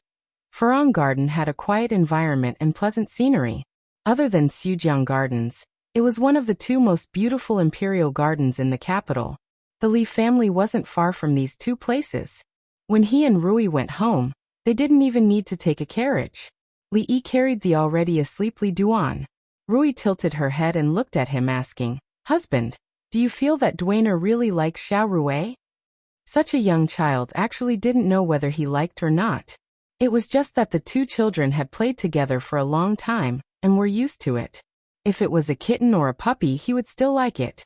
Li looked at her and asked, Did Her Majesty and Nyangzi say something? Rui smiled and nodded. She said that Duaner and Xiao Rui were born on the same day. It's fate from their previous lives. If they can grow up together like this, they can be considered childhood sweethearts. Why don't we settle the marriage now? Because of his own experience, Li Yi abhorred things like arranged marriages or child betrothal. He shook his head and said, Their affairs will depend on themselves in the future. We'd better not interfere too much. Rui obviously liked Xiao Rui very much. She thought for a moment and said, But Xiao Rui is a princess. When the time comes, many people will want to marry into the royal family. If the Duaner likes her and she is betrothed to someone else, then let's snatch. Li Yi said without hesitation, My wife is the best at snatching people. Rui took Li Duan from his arms and said lightly, I have something to discuss with Sister Zuemo. Husband, sleep in the study tonight. Li Yi shook his head and said, Don't. If there's anything to discuss, let's go together. Rui looked at him and asked, Sister Zuemo and I are going to discuss all night. Does husband want to join us? If you don't mind. Li Yi looked at the smile on Rui's face, waved his hand and said, Forget it. That bed is too small for 3 people. He had originally planned to marry Zuemo at the beginning of the year, but because of the death of the former emperor, he could only postpone the date. Now, although a month had passed, there was no auspicious date in a short period of time. Of course, the more important reason was that he thought that the time between the 2 events was too short, and he felt uneasy. He was gratified that Zuemo could understand this and even comforted him. How lucky he was in this life to be able to meet these women. Thinking about it, this might also be God's compensation for his previous life. After all, he went to the library with the intention of learning. Not only did he meet a psychopath who returned kindness with ingratitude, but he also encountered an incredible fire. God owed him too much. At the gate of the Li mansion, Li Yi unexpectedly saw a person. The gatekeeper of the Li family said politely to a young man, Sir, my master and madam have gone out. I don't know when they will be back. Why don't you come again tomorrow, or wait in the mansion? The young man cupped his hands and said, "In that case, I will come again another day." "No need for another day." Li Yi walked over, patted Jiang Ziyan on the shoulder, and said with a smile, "Brother Jiang, what's the matter? Let's talk inside." The expression on Jiang Ziyan's face immediately became respectful. "Lordly." In the mansion, the maid served good tea. Li Yi looked at Jiang Ziyan and asked with a smile, "Brother Ziyan should be leaving soon, right?" "Yes, the appointment from the Ministry of Personnel has been issued. I will leave tomorrow." Jiang Ziyan nodded and suddenly stood up. He bowed deeply to Li Yi and said, "Jiang Ziyan thanks Lordly for saving my life." His former friend had almost pushed him into the abyss. His former enemy had not only saved him from prison, but had also given him a bright career. At this moment, standing in front of Li Yi, his heart was in turmoil, and he could not control himself. Li Yi stood up and helped him up. He said, "Brother Jiang, please be careful on this trip to Qingyun Prefecture. Anxi County is also your hometown. You must govern it well in the future. Don't let your people down." Jiang Ziyan's expression was solemn. He bowed and said, "Ziyan will not let Lordly down." Li Yi smiled and said, "You don't have to be so polite. Sit." After Jiang Ziyan sat down, he cupped his hands again and said, "I have offended you in the past. Lordly, please forgive me. I don't mention the past." Li Yi waved his hand and said, "How can there be no wine when old friends gather? Servants, bring wine." The Li family's cooks were very fast. In a quarter of an hour, a jar of wine and a few dishes were served. Li Yi had once made up his mind to never drink again, but he did not persist for long. During this time, he had failed to compete with Mississippi Liu and Emingzu in terms of drinking, but his tolerance for alcohol had greatly improved. Jiang Ziyan was very restrained at first, but after a few cups of wine, he gradually became intoxicated. "Lordly, brotherly, do you really think of me as a friend?" "Of course. I, Li Yi, don't have many friends. You, Jiang Ziyan, are one of them. Don't forget, we are friends who have been through life and death together. Since we are friends, there are some things that I have to say." Jiang Ziyan's eyes were hazy from the alcohol. He looked at him discontentedly and said, "Miss Ruoqing is such a good woman. Even if she is the empress, don't you want to find her? You scolded those Jinshi in Prince Ning Mansion. Where is your courage?" Li Yi slapped him on the head and scolded, "At this time, you still dare to think about my Ruoqing?" "I don't think about her." Jiang Ziyan's face turned red. He stared at him and said, "I just feel that what you did was not like a man." "I am not like a man." Li Yi looked at Jiang Ziyan and took the woman who was pouring wine for him into his arms. He said, "Ruoqing, tell him, do I look like a man?" Jiang Ziyan was shocked. "Ah, you are Miss Ruoqing." At the door, hearing the man's hearty laughter coming from the room, drunken Emo lowered her head, and a trace of sadness appeared in her eyes. Although he was laughing, it did not mean that he was really happy. If he was really happy, he would not have to drink. If he was not happy, it would be difficult for her to smile. Rui walked to her side, glanced into the room, and whispered, "After the former emperor left, my husband did not have many enemies, nor did he have many friends. He once said that after the former emperor left, no one could shelter them from the wind and rain." Drunken Emo looked at the figure in the room and shook her head. Now in the capital, who can set off a storm? They respect him, and fear him. He actually does not like this. Rui took her hand and shook her head. "There is only one side of my husband that we do not understand." Jiang Ziyan was soon drunk, and was helped to the guest room by the servants of the Li family to rest. Li leaned against the chair, and rested for a moment. When he opened his eyes, he saw an old face full of wrinkles. Since the death of the emperor, he had not seen this old face for a long time. Chapter 975. After the death of the previous emperor, Changde had gone to the mausoleum to guard it. There was still a long way to go before the one-year deadline. Seeing him here, other than pleasant surprise, Li Yi was also surprised. "Chang, why have you come out?" he asked in surprise.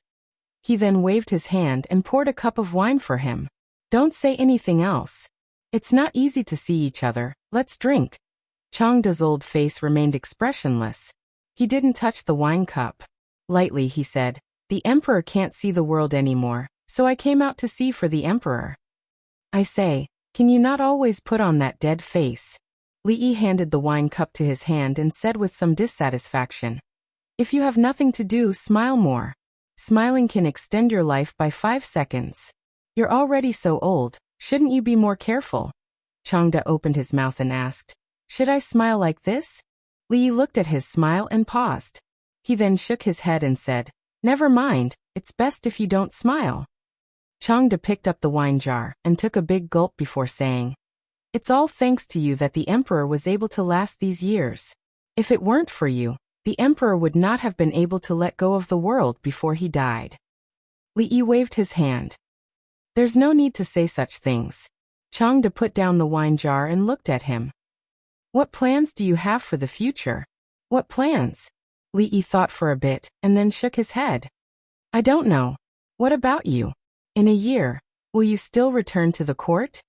Very few people knew that Changde was not only the head of the internal surveillance, but also the true leader of the Secret Intelligence Bureau. He had single-handedly established the Secret Intelligence Bureau. He was a knife in the hands of the previous 2 emperors, a sharp blade hanging over the heads of the officials and nobles in Jingdo. "Didn't you say that opportunities are for the young?"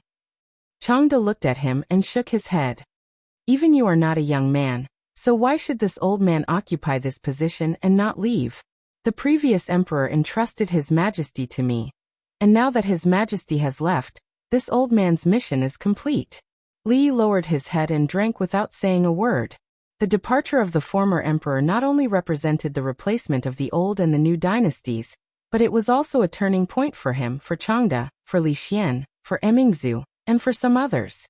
Once one's position changed, one's former friends and enemies would no longer be the same. Changde raised his head and took another gulp. Suddenly he said, "Before His Majesty left, he asked me to pass a few words to you." "What did His Majesty say?" Li Yi looked up at him. Changde narrowed his eyes and said, "His Majesty wants me to tell you that if you betray Emingzu, he won't let you off even if he's in the underworld or in another world." Li Yi's expression didn't change as he asked, "What else?" "When you leave, take Yongning with you. She can't live without you." Li Yi nodded. These were 2 souls that were connected to each other. Not only could Yongning not live without him, he could not live without Yongning either. He looked at Changde and continued to ask, "Anything else?" "Don't hurt Xiaoning. She's still a child who doesn't understand anything." Changde put down his wine cup and said, "When she truly understands these things, let her make her own decision." Li Yi looked at him and asked, "Understand what?" Changde shook his head and said, "I'm just passing on His Majesty's words to you." Li Yi thought about it and nodded. "Okay." After the death of the former emperor, Chief Eunuch Changde guarded the imperial mausoleum for a year. During this year, he didn't leave the mausoleum at all. As someone who had followed the former emperor his entire life, no one understood the former emperor better than him, and no one knew what he wanted to do better than him. When he saw Changde out of the Li residence, he ran into the slovenly old man. After getting to know the slovenly old man, Li Yi understood that reaching the peak in any field was not by chance, but by necessity. Before getting to know the slovenly old man, the most diligent person he had seen was Yang Liuqing, followed by Mississippi Lu. After getting to know the slovenly old man, Li Yi finally understood how he had reached the Grandmaster realm. He was already so old, but he was still working so hard. If he didn't become a Grandmaster, there would be no justice in this world. However, being a master was lonely. As a Grandmaster, only Grandmasters could be his opponent. Rui was a Grandmaster, but she wouldn't spar with the slovenly old man. Taoist Nun was also a Grandmaster, but she was thousands of miles away. There were also Grandmasters nearby. Li Yi still didn't know what realm second great-uncle was at, but he was definitely strong enough to be a match for the slovenly old man. Unfortunately, he wasn't so lonely in front of second great-uncle. Of course, the closest Grandmaster was Old Man Chang in front of him. The 2 were about the same age, and their realms were similar. They were indeed excellent opponents. The slovenly old man walked past them, paused, and quickly walked back, looking at Changde. At this moment, Li actually saw some kind of inexplicable light in his eyes. Fight. The slovenly old man looked at Changda and suddenly said. Old man Chang maintained his usual aloof manner, glanced at him indifferently, and walked out of the door. The slovenly old man smiled disdainfully. You don't dare? This kind of clumsy provocation naturally had no effect on old man Chang, who was familiar with all kinds of tricks in the palace. Changda's footsteps were very steady, and he was about to step out of the door. The slovenly old man said angrily, You sly old man, has the courage of a grandmaster been eaten by a dog? Changda paused, but the next moment, he still walked out of the door without hesitation. The slovenly old man thought for a moment and said calmly, You don't have a dick. Li suddenly felt a chill run down his spine. Then he heard a familiar, cold voice. Since you want to die, I'll fulfill your wish. He ran inside, shouting as he ran, Rui, come out and watch the show. Mississippi Lu was in the room, writing at the desk. She was probably dealing with Lu Meng's matter. The current her was becoming more and more like a qualified chief of Wulin. What's the matter? She looked up at Li Yi, who had suddenly barged in, and asked. There's no time to explain. Let's go out first. Li grabbed her arm and ran outside. A battle between grandmasters was not something that could be seen every day, especially when grandmasters fought with their lives on the line. Mississippi Lu was only one step away from this realm. After watching it, she might have some feelings. There was no need for Li Yi to explain at all. Mississippi Lu was pulled out of the door by him. When she saw the two vague figures outside, she had already stopped and could not look away. Li Yi only saw two shadows and could not help but ask curiously, How is it? Who has the upper hand now? Don't talk. Mississippi Lu reached out to cover his mouth. Li Yi moved her hand away and smelled a familiar fragrance. He spat a few times, and then looked at the field again. Old man Chang might really be fighting with his life this time. He fought from the ground to the top of the wall, from the top of the wall to the sky, and finally from the sky to the ground. Li Yi could not see their moves clearly. After about a quarter of an hour, there was a loud bang.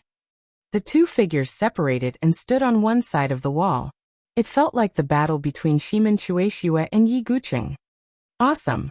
I haven't fought so happily for a long time. The sloppy old man laughed and said, I can't beat you, and you can't beat me. Let's call it a draw today. Let's fight another day. What do you think? Changda's fists, which were hidden in his sleeves, trembled slightly. He looked at him coldly and jumped off the wall. Without saying anything, he turned around and left. Seeing him leave, an unnatural flush appeared on the sloppy old man's face. He jumped down from the top of the wall and muttered, This old thing is worthy of being from the palace. If it wasn't for the fact that he has made some progress these days, he would have lost face today. Mississippi Lu stood where she was, deep in thought. Li looked at her, walked to the sloppy old man, and asked, Sue, how difficult is it to break through the bottleneck of supreme power? Do you have any experience?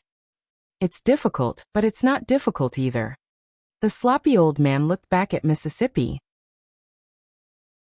Lu and said, Some people find it difficult in their bodies, while others find it difficult in their hearts. Let go of your obsession and worries, and only then can you pass the barrier of your heart. After saying that, he strode inside. Li followed closely and asked curiously, What do you mean?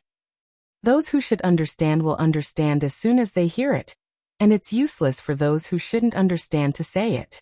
The sloppy old man smiled and said, Whether or not your clan's second miss and that little princess can take that step in this lifetime will depend on whether or not they can overcome the barrier of their hearts. What stubbornness, worry, or lack thereof? Instead of advising others to practice diligently, what idealism was this? Li looked at the sloppy old man and suddenly asked, So, Elder Su has also once let go of his stubbornness and worries? The sloppy old man stopped, and a complicated expression appeared on his face, but he did not answer. Li thought for a moment and said, I have one last question. Yes. The sloppy old man's figure disappeared, leaving only a long sigh. Chapter 976. Who do you love? Li looked at the empty courtyard and asked in confusion. He just wanted to ask the sloppy old man what his chances of becoming a grandmaster were. After all, if Rui and Emingzu were blocked at the door of grandmaster status and couldn't take that step, he still had a chance to catch up and restore his manhood. Who did he say he loved? Changda? He had heard of friendship forged by fighting, but he had never heard of gay love forged by fighting. Could it be that the two of them had fallen in love with each other and developed into a gay relationship? Hearing a voice coming from behind, Li looked back and saw the old woman standing at the door looking at him. "Come in with me for a moment." The old woman turned and walked into the room. Li didn't hesitate and followed. The old woman had always been very concerned about the Li family. This time, she had set the date and written all the invitations. All she had to do was wait to send them out, but it was a national funeral. She felt a bit regretful. After the 1-month deadline, she mentioned it to him twice in a vague way, but he deliberately avoided it. It seemed that he couldn't wait any longer. The old woman put away the wine jars in the room and said, "The previous emperor treated you and the Li family well when he was alive. You should be grieving when the previous emperor passed away. But the dead are gone, and the living must live on well. You still have Rui, Zumo, and Dwainer. You shouldn't be overly sad." Li smiled and nodded. "I know." In the beginning, his mood was indeed gloomy for a long time. That was because ever since they first met in Qing and Fu, there had been no relationship between the ruler and his official. They were ruler and official, and they were also friends. Even though he had always been mentally prepared, when the day really came, it was still difficult to accept. But just as the old woman said, the dead were gone, and the living must live well. Being overly immersed in the sorrow of the past was irresponsible for the future, and the performance of a coward. "His Majesty didn't come today?" The old mistress nodded slightly and suddenly asked. As an emperor, Li Xian did not attend to his duties. Every day, he would visit the Li family. Occasionally it would be Li Yi and Rui. Li Yi explained to the old mistress, "He didn't come today. Rui and I just came back from Lotus Garden." Madame Dowager looked at him and asked, "You and His Majesty have known each other for 4 years, right?" Li Yi thought about it and said, "Less than 4 years." He and Li Xian first met in July of the 1st year of Jinghe. Now it was March of the 5th year of Jinghe. There were still 4 months until the 4th year. 4 years is not a short time.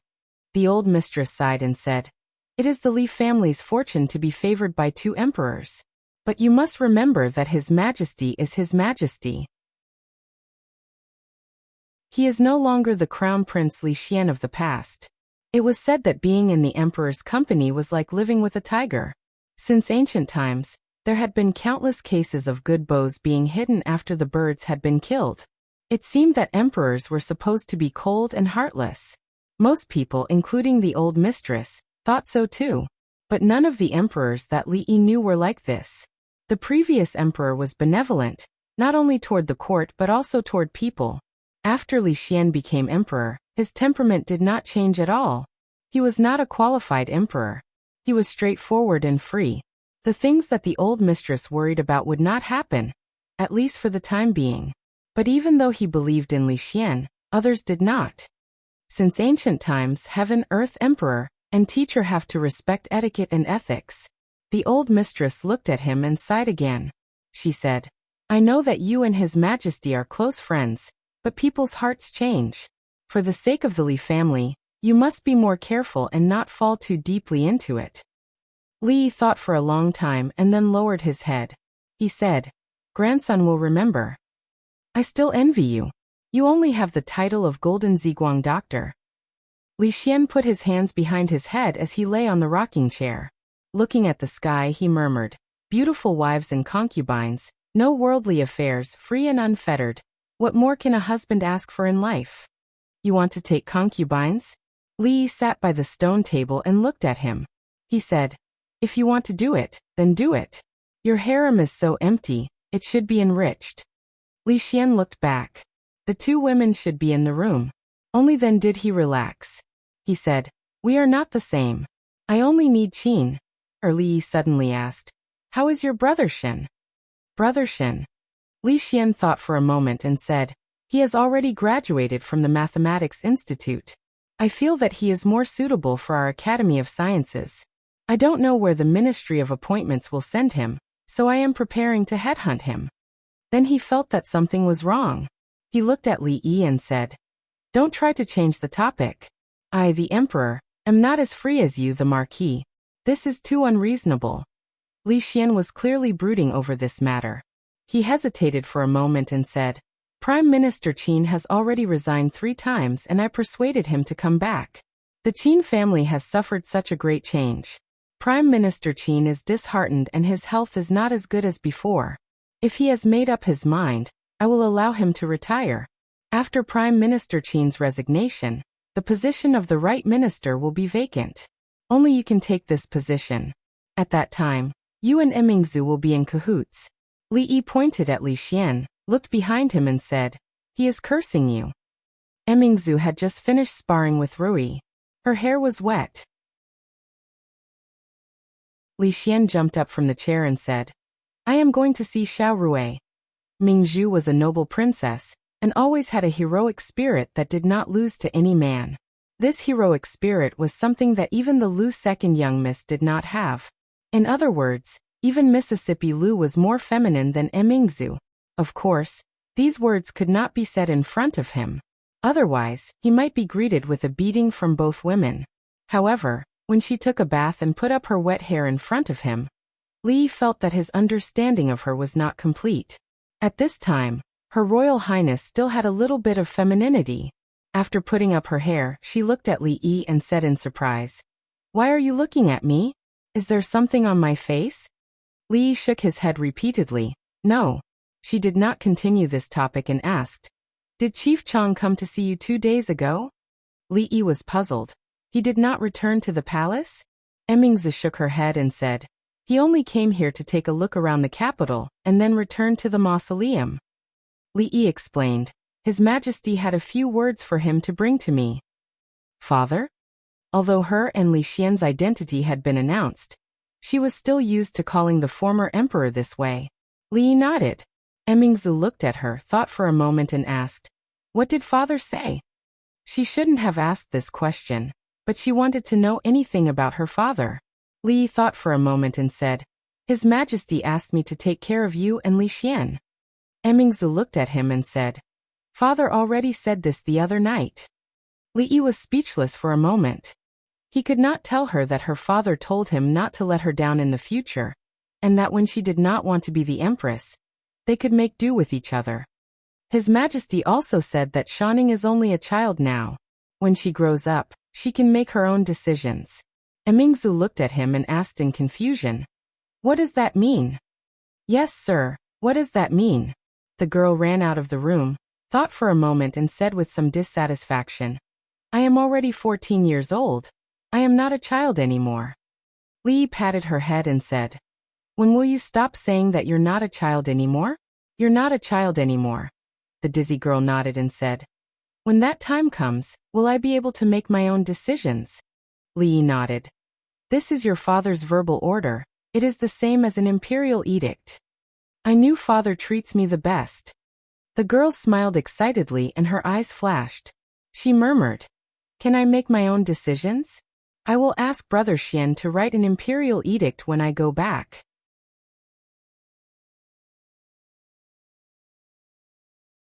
Chapter 977. What are you thinking about? Li Yi flicked his finger on her forehead and said, "This imperial edict will only count when you grow up." Among the girls, Duanwu was the most obedient, Yongning was the most adorable, and Shanning was the most mischievous one. She had countless ideas and no one knew what she was thinking in her little head. "That's what I said." Shanning covered her forehead and ran away with a chuckle. Soon she ran back and asked, "Then how old is considered to be grown up?" Li Yi rubbed her hair and said, "You will know when you grow up." After Shanning ran away, Li Yi thought of what just happened and turned to Emingzu and said, "Li Xian doesn't think before doing things. You should suppress him." "You mean the position of the right minister?" Emingzu thought about it and said, "But I think this position is quite suitable for you. Don't you want to be in cahoots with me?" "Cahoots?" Li Yi shook his head and asked, "Who's the wolf and who's the bay?" Emingzu thought about it and said, "I think it's the bay. I like to be in the top." Since the death of the former emperor at the beginning of the year, the court was generally peaceful. It wasn't until April that there was another disturbance. Prime Minister Qin resigned many times. After the emperor agreed, he was conferred the title of special minister. This was also a non-official who didn't directly participate in the court affairs. His position was even higher than the Minister of Honor. He had the right to attend the court meetings and greet the Prime Minister. The left and right ministers were the two towering pillars of the court. Now that one of them had fallen, it was natural to build another one. In recent years, the court of the Jing Kingdom was becoming younger. There weren't many senior officials like Prime Minister Qin and Prime Minister Shen left. Because of their old age, they weren't suitable for the position. A country could live without a ruler, but it couldn't live without a prime minister. In the court meeting at the beginning of April, the ownership of the right minister's position was naturally the most important. The imperial court tended to be younger, but it was not to the extent that there was a gap between the old and the young. The Wang family, the Shen family, and a limited number of officials with experience and ability could all be choices. There was no need to consider the Shen family. In the imperial court, it was impossible for the left and right ministers to come from the Shen family. The Shen family would not participate and the officials would not agree. The other officials were at a disadvantage in the struggle for the position of prime minister, either because they did not have enough experience or because they did not have enough background. On the surface, the Wang family had the greatest hope. Because of the empress, the officials were almost certain that the Wang family would rise to a higher level this time. However, His Majesty stood his ground against the opinions of the masses and wanted to bestow the position of right minister to County Marquis Li. This made all the officials' jaws drop. Although His Majesty favored County Marquis Li, he had to be fair to all the officials in the imperial court. It was a bit too much to be swayed by emotions and want to pile all the good things on County Marquis Li. What's more, the position of prime minister was not a cabbage. It was the cornerstone of the imperial court. It needed both ability and experience. No one doubted County Marquis Li's ability, but his experience, forget it, let's not talk about experience. In the past 2 years, a certain atmosphere had been formed in the imperial court. They only talked about ability, not experience. If you can do it, you can do it. If you can't, you can replace someone else. Don't mention who your father is or who your grandfather is. Of course, if the two people's ability was similar, it would depend on the father or the grandfather. As for County Marquis Li, no one doubted his ability. Because he was too capable and too young, they didn't care about the lack of experience. They didn't even care about whether there was such a precedent. But the problem was, he was lazy. Although he held a high position, many of the officials could only see him once a year at the imperial court. He was the dean of the School of Mathematics, but he only treated the School of Mathematics as a fishing ground. He was capable, but he was lazy. If County Marquis Li really became the prime minister, what was the difference between the imperial court and having only one prime minister? At that time, Prime Minister Shen would have to deal with all the affairs in the imperial court alone, and it would not be long before he resigned and retired. Li Xian's idea naturally attracted the opposition of the officials. Of course, for them, County Marquis Li had no other shortcomings except laziness. Their opposition was still very vague. Even so, the atmosphere between the emperor and the officials was still a bit unpleasant. Li Yi found that he knew Li Xian better than himself. Could this guy's brain really not work a little bit?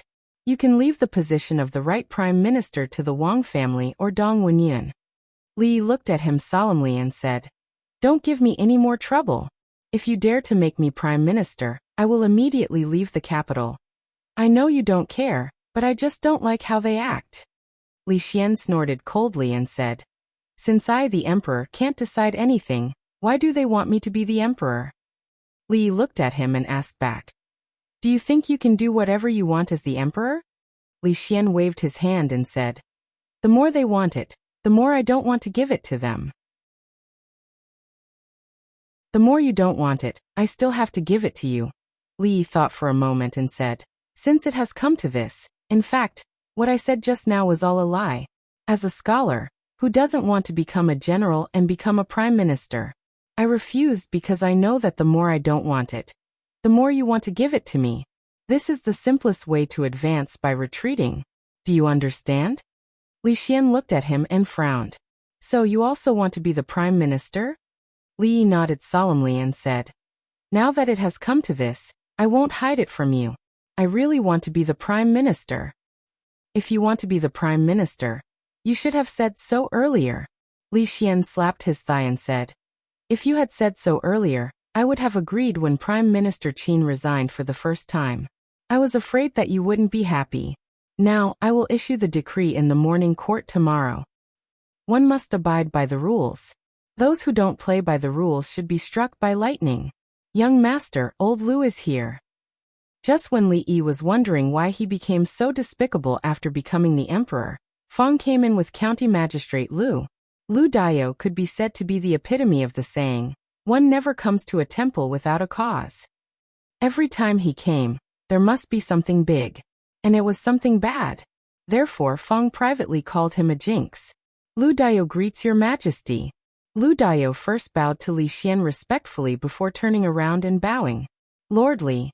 Li looked at him and asked, Lord Lu, could it be that something big has happened this time? Lu Dao shook his head and said, it's nothing big. It's just that two young men were jealous of a girl in a brothel and tore down a brothel. Both of them were slightly injured and are now being detained by the county government. There was no need for Lu Da to make a trip here just to tell him about the fight between the two playboys. Li thought for a moment and asked, I'm guessing that one of the young men should be surnamed Li, right? Lu Dao nodded and said, one of them is Li Yingjie, the eldest son of Assistant Minister Li of the Ministry of Personnel. What about the other one? The other one is surnamed Wang.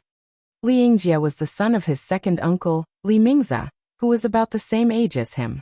Li Yi had seen him many times but had never talked to him much.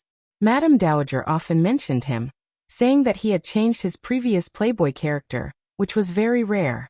Not to mention that his father was an assistant minister of the Ministry of Personnel, who was on the rise in his career. There were not many people in the capital who would take the initiative to provoke him just because of his surname. Lu Dao's arrival had explained everything. Li Yi stood up and said, let's go and have a look.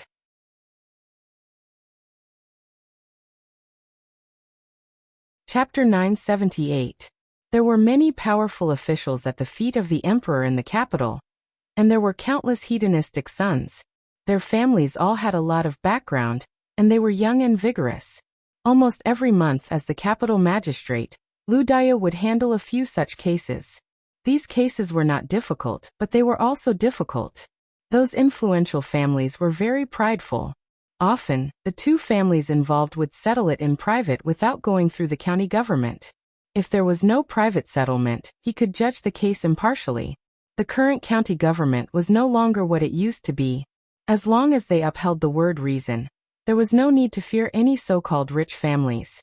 However, the situation this time was different.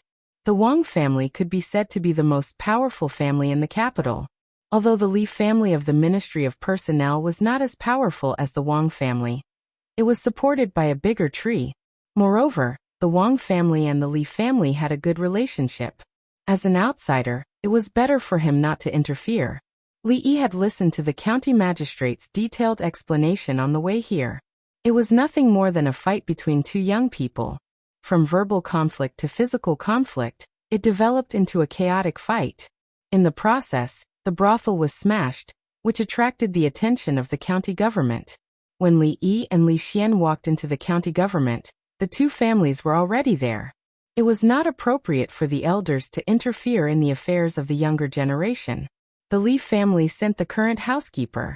Li Yi also knew the Wang family. It was the next head of the Wang family, Wang Yong. These days he had been repeatedly pushed to the front by the Wang family. It seemed that the position of the head of the family was already stable. Wang Yong naturally knew Li Xian. He hurriedly stood up and said respectfully, Wang Yong greets your majesty. Your majesty.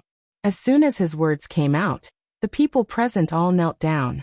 Li Xian waved his hand and said, I just came to take a look. Get up, the case should be solved as it should be. Wang Yong nodded his head respectfully before turning to look at Li Yi. With an apologetic look on his face he said, Brother Li, I've caused trouble for you today. Wang Jian is the son of my second uncle, and he doesn't know the immensity of the heavens and earth. When I return, I'll definitely get my second uncle to discipline him more strictly. As for the damage to the brothel, the Wang family will definitely compensate for it. Li Yi waved his hand and said, Brother Wang, you don't have to be like this. It's normal to be young and impetuous. You and I have experienced this before. I've already asked County Magistrate Liu about it. Both of them are at fault. How can Wang Jiaquan bear the loss of the brothel? As for the apology, don't mention it again.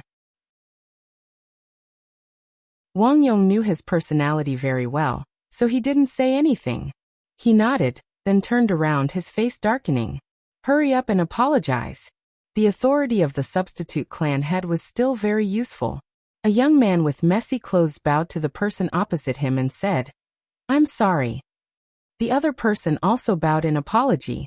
The junior of the Wang family was quickly brought back by the servants of the Wang family. Liang Jia was also taken away by the steward of the mansion. It was originally a conflict between the younger generation of the two families, so no one would care. Wang Yong turned around and said with a smile, A few days ago, my father said that he hasn't seen Brother Li for a long time. The tea that the Li family sent during the New Year festival is almost finished.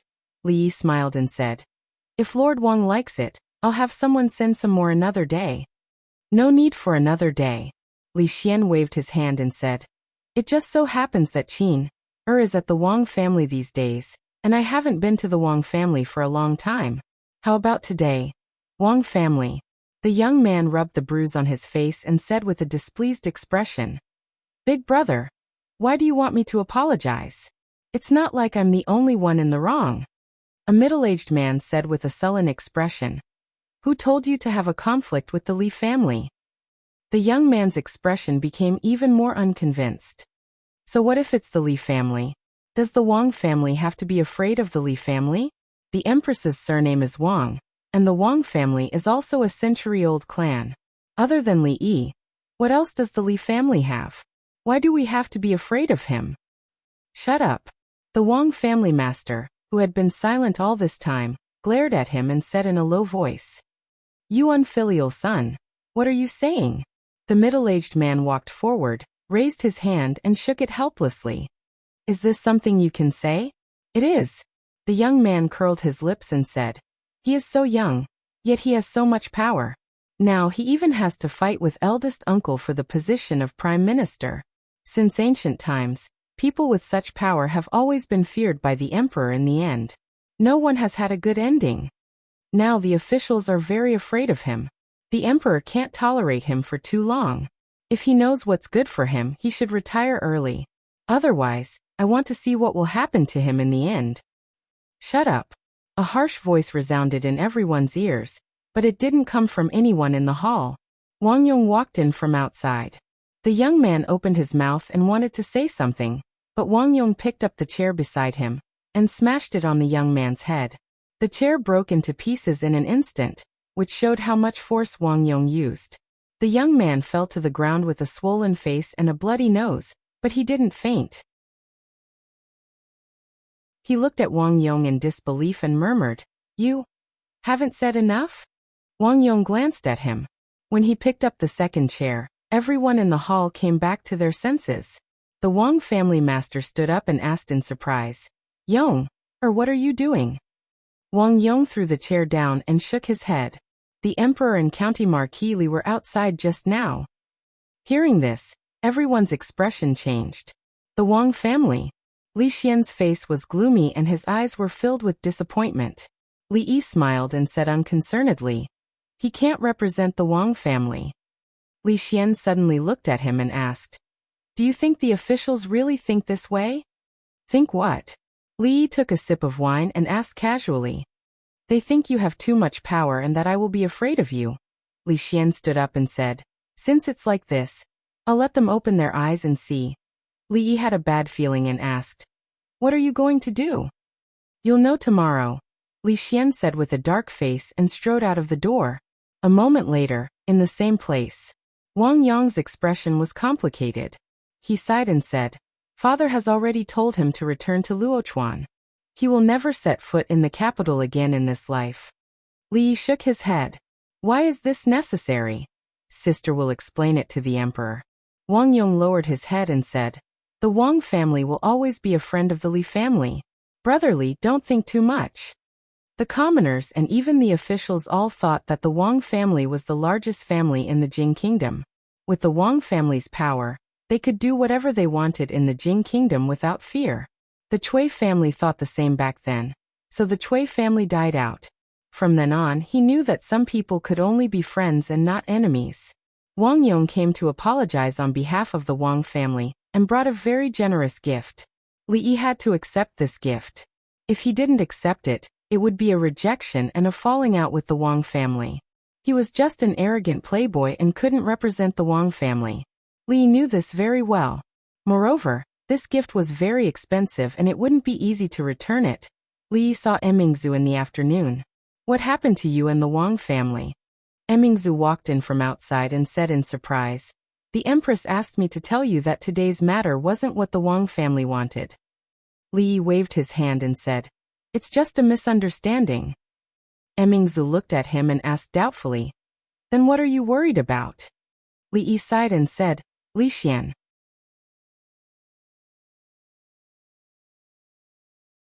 Chapter 979. When the previous emperor was on the throne, he was diligent in governing the court.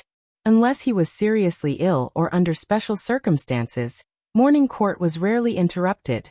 Although the current emperor was not as diligent as the previous emperor, morning court was still held every day. It was just that the person presiding over the morning court was changed to the eldest princess. The civil and military officials were used to this. It was not strange to not see the emperor during morning court, but it was strange to see the emperor. Thus, when they stood neatly in the court and saw the eldest princess and the emperor walk out from both sides, they were a little surprised. Today was not the first day of the lunar year, nor was it a special day. It was rare for the emperor to come to court. As for whether the emperor regretted his previous slacking, it was not something the officials could guess. After the slight surprise, the morning court was held as usual. An official from the Academy of Sciences reported in detail the recent research progress of the Academy. The Minister of Rights advised the emperor to expand the harem to stabilize the foundation of the country. A senior censor said that the prime minister could not be left vacant. The current prime minister of Qin was old, and a new prime minister had to be chosen as soon as possible. The emperor highly praised the research of the Academy of Sciences and ignored the Minister of Rights. He looked at the officials and slowly said, I already have a candidate in mind for the prime minister position. There is no need to say more. Many people in the court felt bitter when they heard this. They said more because the emperor already had a candidate in mind. The candidate he had in mind was really not suitable for the position of prime minister. Li Xian looked at the eunuch beside him and slowly said, announce the decree. Yes, your majesty. The eunuch nodded respectfully and took out an imperial decree. He walked forward and glanced at the officials below. It was this one glance that caused everyone to feel a sense of foreboding. At this moment, the eunuch's shrill voice came from above. The imperial decree. Countless people's hearts sank when they heard the word imperial edict. The wording of the imperial decree was very particular. The wording was different depending on the content. There were three main types: imperial decree, regulation, and imperial decree. Imperial decree was used to reward and also to warn. Regulation was used to announce to the officials and express the emperor's favor. As for imperial decree, it was used to announce to the world that it was not used unless it was an important matter.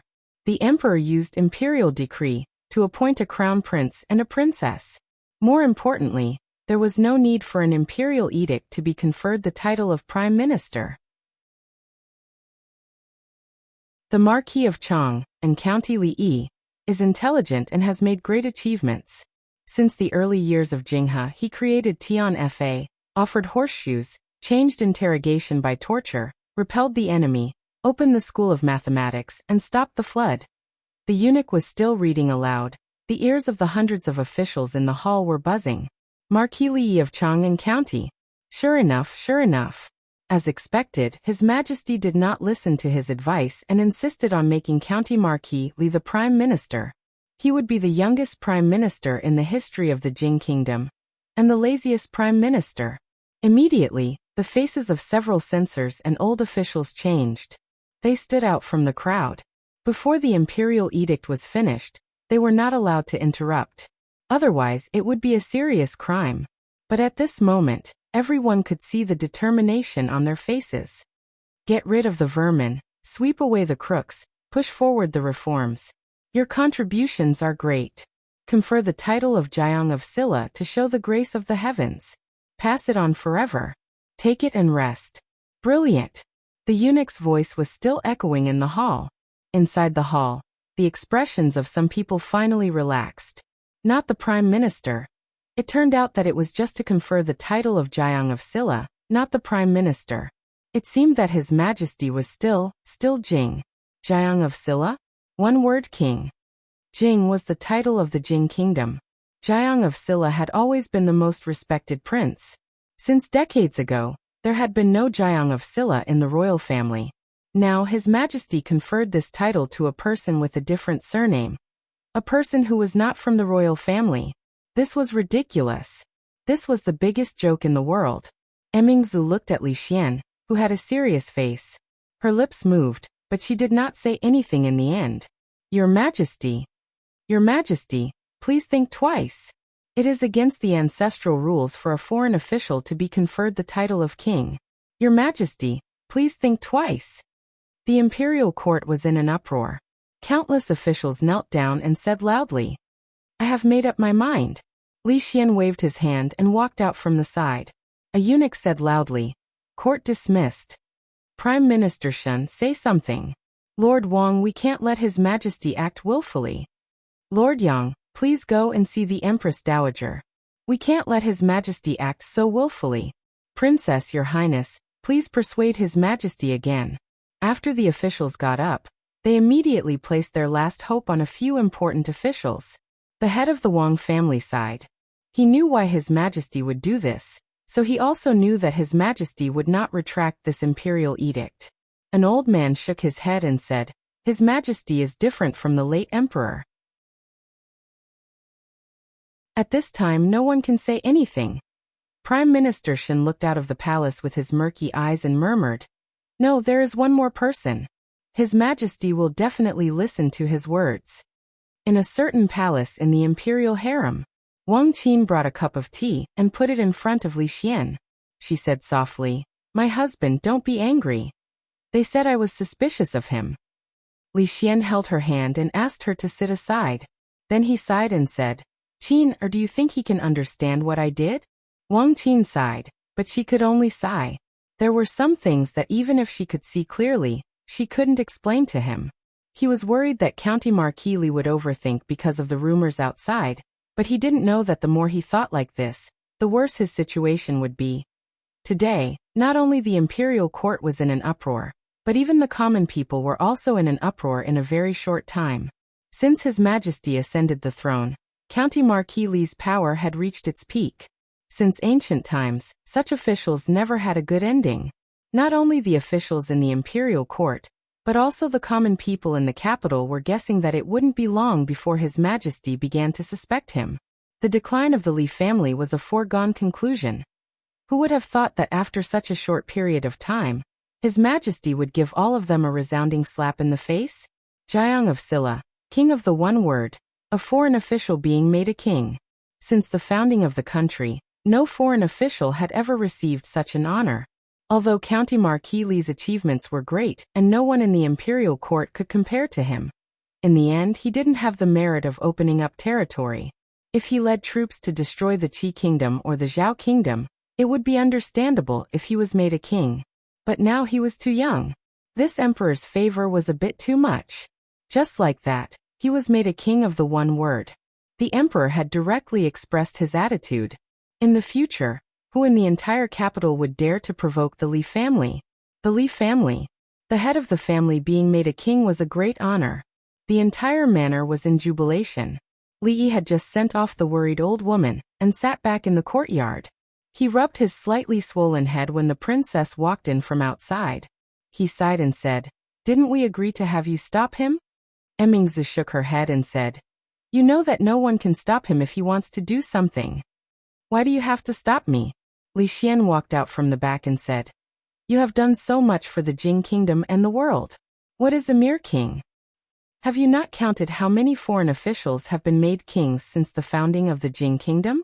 Li Yi shook his head and said, "You don't care what the court officials think or what the people think. I don't care what they think." Li Xian looked at him and said seriously, "I only care what you think."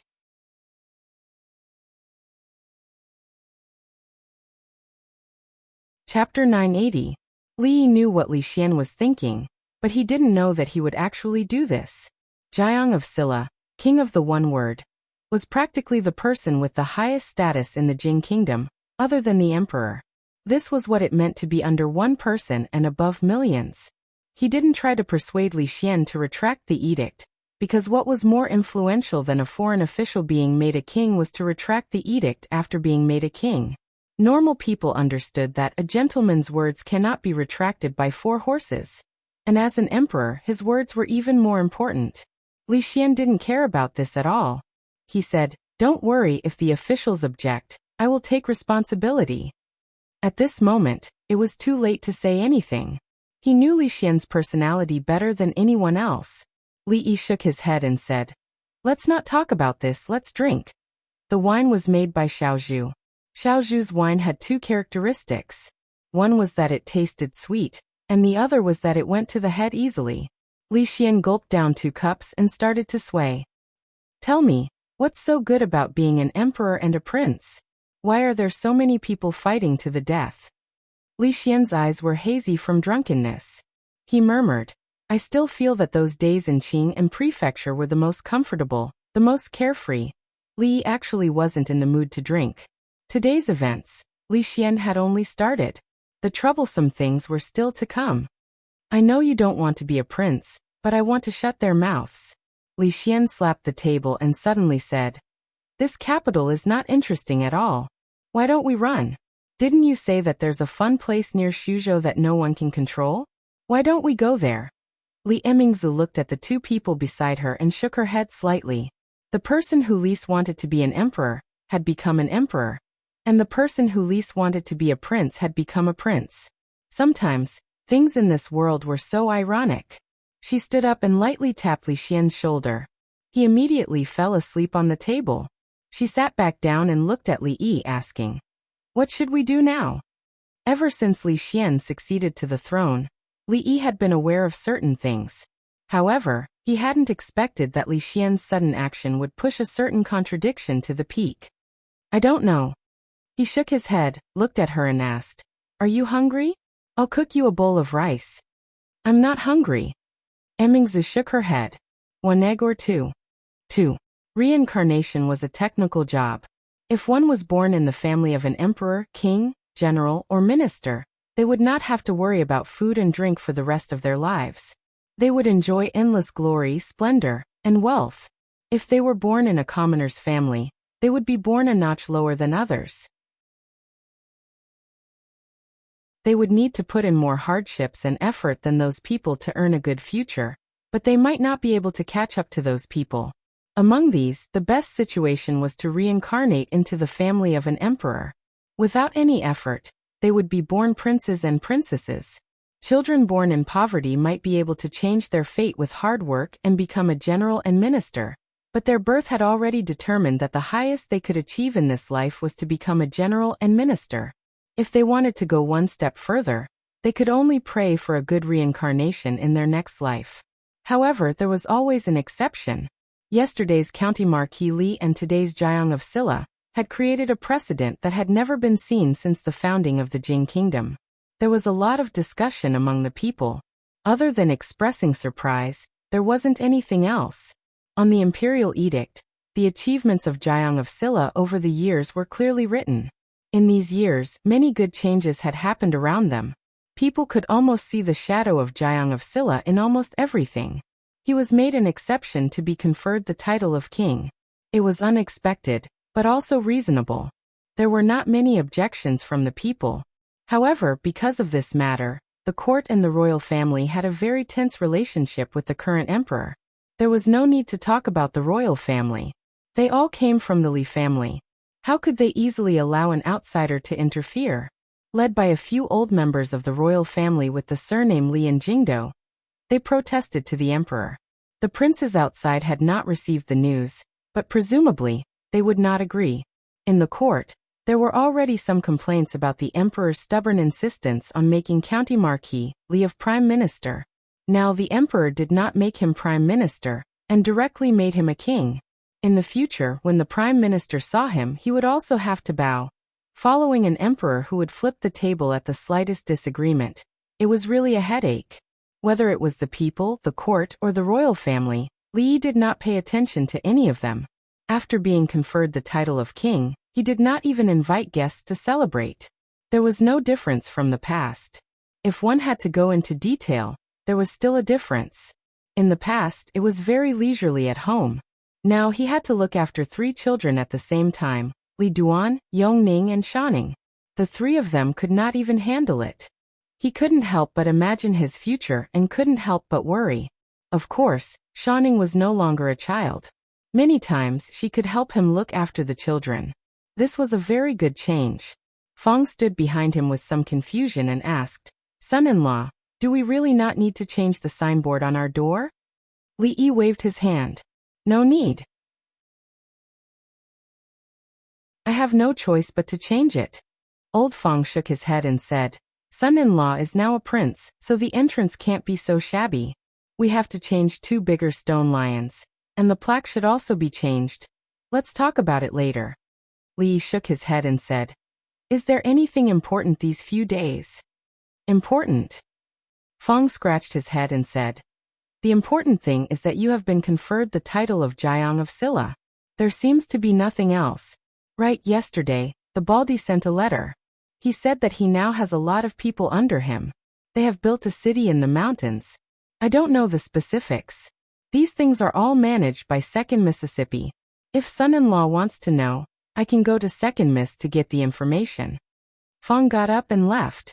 Soon he came back and said, "Son-in-law, there is an old man outside looking for you." The old man who came to find him should be one of the most powerful old men in the Jing kingdom. Li Yi stood up and walked to the front hall. He cupped his hands to the old man who was waiting in the hall. "I didn't know that Prime Minister Shen was coming. I didn't go out to greet you." Prime Minister Shen stood up and bowed in return. He said, "This old man can't accept a bow from Jiang of Silla." The Li family and the Shen family could be considered to have some friendly relations. Prime Minister Shen had stood behind him several times in the court. He had people serve good tea, and after chatting for a while, he opened his mouth and asked, "Right now, only Prime Minister Shen is supporting the court. You should be very busy. How come you have the time to come here to drink tea?" Prime Minister Shen smiled and shook his head. He said, "This old man didn't come here to drink tea with Jiang of Silla." He put down the teacup and said, "Although Jiang of Silla is not in the court, I think he should know about the situation in the court these days." Li Yi didn't deny it. Prime Minister Shen raised his teacup and said with a smile, "This old man hasn't thanked Jiang of Silla for Su Su's matter." He was talking about Shen Su disguising herself as a man and sneaking into the Mathematics Academy. Li Yi suddenly realized that Prime Minister Shen had always kept a low profile in the court. He was the complete opposite of Prime Minister Qin, and belonged to the gentle faction. But at their age, which one of them who could get to this position was not an old fox? The matter between Shen Su and Li Xian, whether it was unintentional, or the Shen family intentionally pushed it, was ultimately the Shen family who benefited. He couldn't help but look at the old man in front of him in a new light. Li Yi didn't respond, and Prime Minister Shen didn't continue on this topic. He looked at him and slowly said, "I think Jiang of Silla knows His Majesty's temperament better than anyone else. His Majesty has fallen out with the court officials and clan members this time. The court is not stable. If this continues, there will be great losses. Only you can persuade His Majesty." Li Yi looked at him and asked, "What do you want me to do?" Prime Minister Shen shook his head. "This old man doesn't know what to do. But I know that His Highness Jiang of Silla definitely knows. You are not me. How do you know that I know? Jiang of Silla is also not me. How do you know that I don't know? If he continued to ask, he would be suspected of exaggerating the number of words. Li Yi shook his head and didn't want to argue with the old man in front of him. There were some things that everyone was well aware of.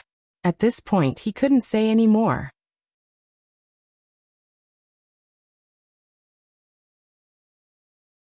Chapter 981. This old man will take his leave. Take care, Prime Minister Shen. After sending off Prime Minister Shen, Li Yi walked back to the courtyard and sat down. Prime Minister Shen did not come today to discuss the philosophical problem of man is not fish with him. Li Xian was stubborn and did things based on his passion. But as a scientist, he had a very important trait: persistence.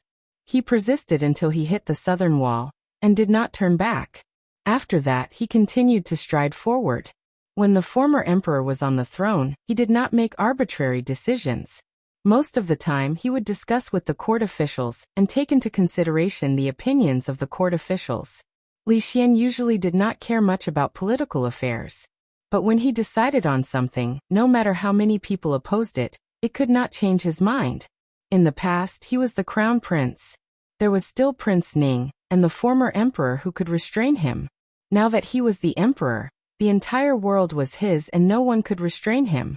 If the royal family and the court officials continued to be in a deadlock with him, the one who would last until the end would definitely be Li Xian. As for Li Yi, he was pushed to the front just like that. But this could not be blamed on him. He never did things in a roundabout way. If the court officials felt that he was suspicious of him, he would be bestowed the title of Prime Minister. If the court officials continued to be suspicious, he would be bestowed the title of King. This was his attitude. Simple and straightforward, slightly rough. This was a method that made people feel angry, funny and touched. It was even a little childish. Of course, this kind of childishness was not a good thing when it appeared on the ruler of a country.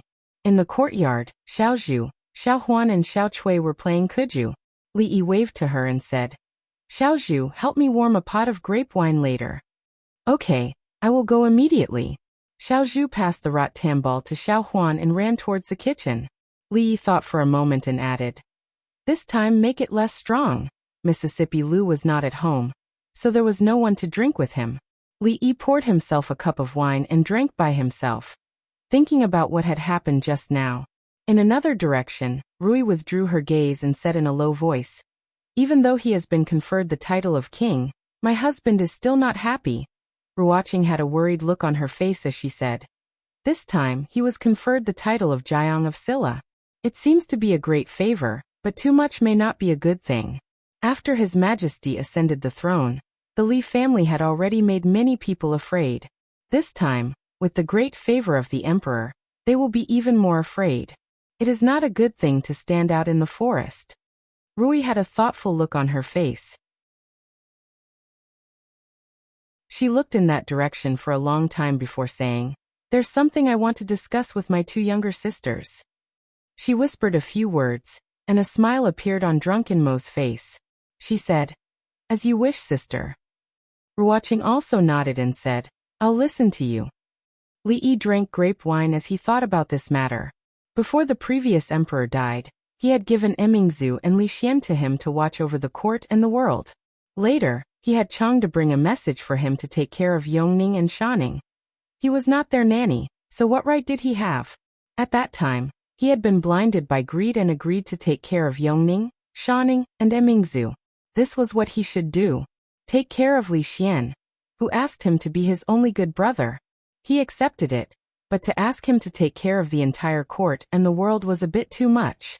At first, he had thought that a gentleman's word could not be retracted. If he wanted to take care of them, then so be it. But now he wanted Li Xian to sit firmly in this position. The ruler and officials were in harmony, and the court was stable. He also wanted to stay in Jingdo and watch over the world of the Li family for him. These two matters conflicted. Up until now, he still hadn't thought of a suitable solution. A sliver of indignation rose in Li Yi's heart. The old emperor, oh the old emperor. Did he lie to his daughter or something? Before he left, He still had to trick him. He frowned and reached for the wine pot, but he caught nothing. Rui picked up the wine pot and filled his cup to the brim. She also poured a cup for herself. Looking at him, she smiled and said, "Let me drink with you." Rui usually didn't drink, not even grape wine. Other than that one time when she was pestered by Li Yi to make up for it. She had never taken the initiative to drink. Surprised, Li Yi clinked his cup with hers. She took a small sip before looking at Li Yi and saying, "There is something I want to discuss with you." Rui didn't use this kind of tone and expression to talk to him.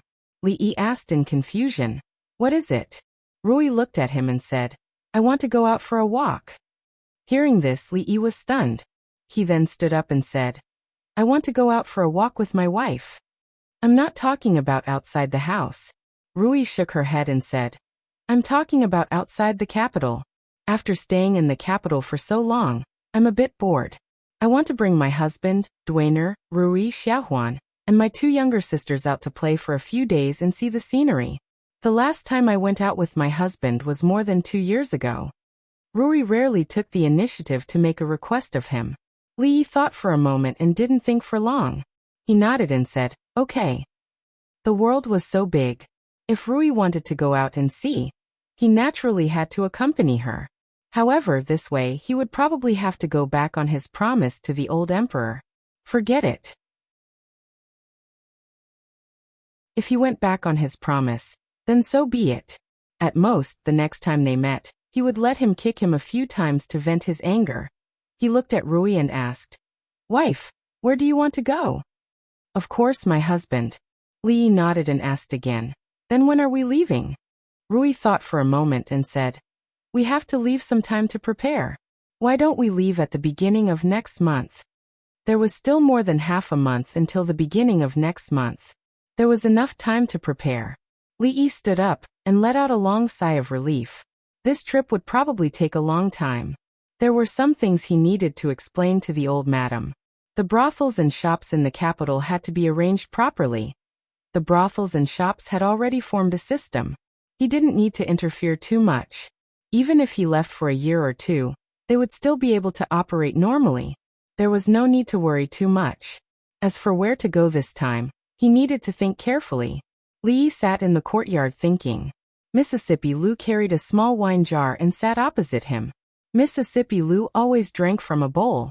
Li Yi poured himself a bowl of wine and asked, "How has Lu Meng been recently?" Mississippi Lu replied casually, "Same as usual." Li Yi asked again, "Any news from the fringe?" Mississippi Lu said casually, "For the past 2 years, Lu Meng has been sending people there. They have conquered some territories. It's considered some achievements." If Mississippi Lu used some achievements to describe it, it must be more than just some achievements. Back then, he just happened to pass by there and arranged something. He didn't think much about it. Now it was an unexpected gain. Thinking of something, Li Yi suddenly asked, "Rui, do you have any particular place you want to go?" "No." Mississippi Lu shook her head. "Think about it carefully." Li Yi looked at her and said, "When you were young is fine too. Do you have any places you want to go, things you want to do, or ideals?" "When I was young." Mississippi Lu thought for a moment and looked at him. She asked, "Does becoming the king of bandits count?" "Yes." Li Yi was stunned. Then he looked at her and murmured, "King of bandits, what a coincidence." Mississippi Lu looked at him and asked, "You wanted to be the king of bandits when you were young?" Li Yi thought for a moment and nodded. "More or less."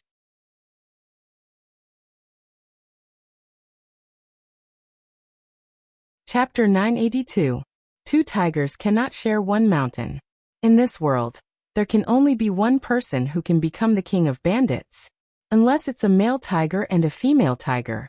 Unless one of them is a woman who wants to be the king of bandits, and the other is a man who wants to be the king of bandits. The chances of winning against Mississippi Lu for that position were slim. Li Yi could only choose the second option. "I have something to tell you." He picked up the bowl with one hand and gulped down the wine in it. He looked at Mississippi Lu and said, "We're leaving." Mississippi Lu finally raised her head and looked at him. She asked, "Where are we going?" "The world is so big.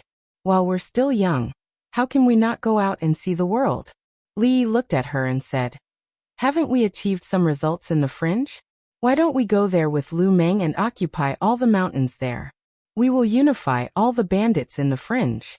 Those who submit to us will prosper, and those who oppose us will perish. Whoever dares to resist will be beaten up until they stop resisting. This way, not only will we rid the people of evil, you will also realize your childhood dream. This news was a little sudden.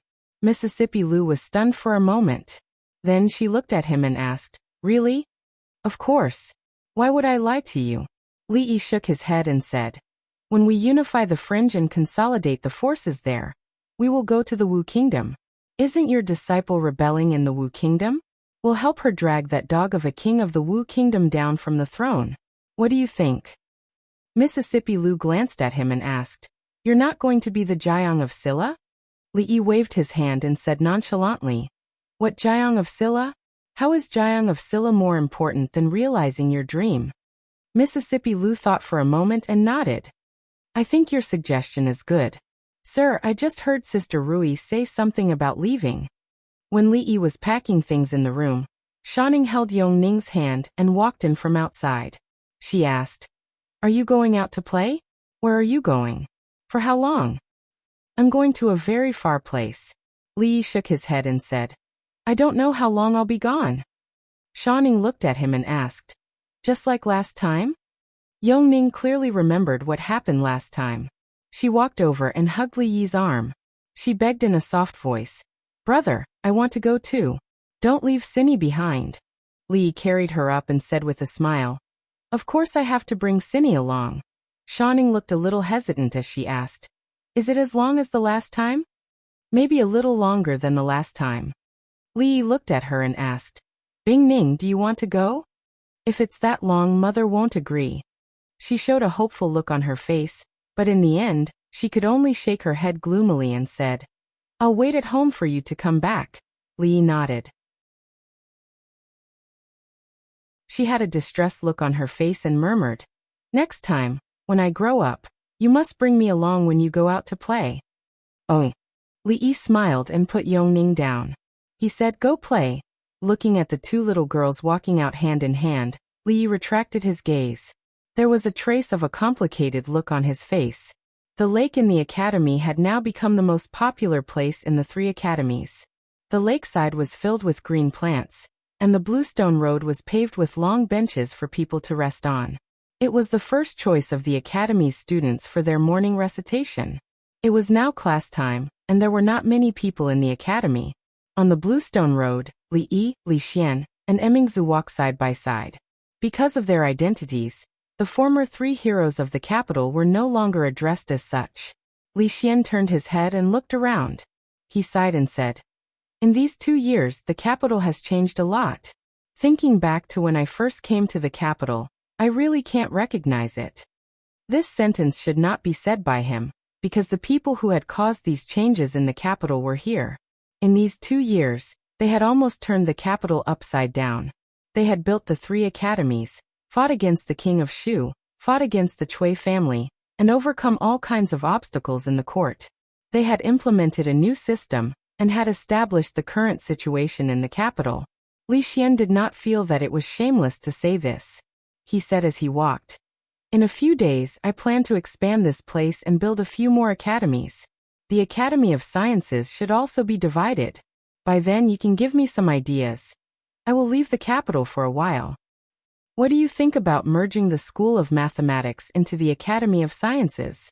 But Han might not be willing. Li Xian was startled. He looked at Li Yi and asked, what did you just say? Li Yi looked at the lake and said, in a few days I may not be of much help. I will leave the capital soon. Li Xian stopped, and Emingzu also looked at him. Leave the capital? Li Xian looked at him and asked in disbelief, if you leave, what about your family's brothel and shop in the capital? Li Yi looked at him strangely and asked, I will only go out to play with Rui and the others. What brothel and shop? Speaking of the brothel and shop, you have to help me keep an eye on them while I am away. Don't let anyone bully them. You are now the Jiang of Silla. Who would dare to cause trouble for your family's brothel and shop? Li Xian frowned and said, why are you suddenly leaving? My wife said she was tired of staying in the capital and wanted to go out for a walk. What can I do? Li shook his head and said, besides, there is no point in staying in the capital all the time. It is good to go out and see the scenery. Li Xian looked disappointed. He then sighed and said, I really envy you. You can leave whenever you want. He looked at Li Yi and asked, how long will you be away this time?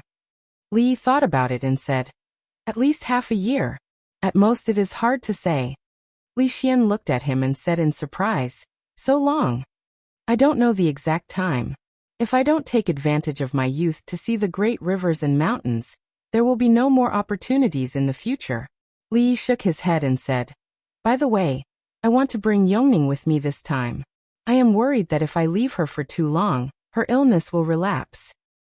That child will only be close to you. Li Xian was slightly depressed, but he still nodded and said, I will give an order. When will you leave? At the beginning of next month. No, you still have to give me some ideas about the Academy of Sciences. Li Xian shook his head and said, if you leave, it will be difficult for me to do these things in the future. Wait here for a while. I will immediately go to the Academy of Sciences to get the materials. After Li Xian left in a hurry, only he and Emingzu were left here. The princess had her head lowered since the beginning and did not say a word. After Li Xian left, she walked alone in the direction of the pavilion in the middle of the lake. Li followed her to the pavilion. She finally asked, where are you going this time? Li thought about it and said, my current plan is to go all the way west. I will first go to Qing'an Prefecture, and in the end I will probably go to Xuzhou. Emingzu suddenly looked up at him and asked, are you coming back?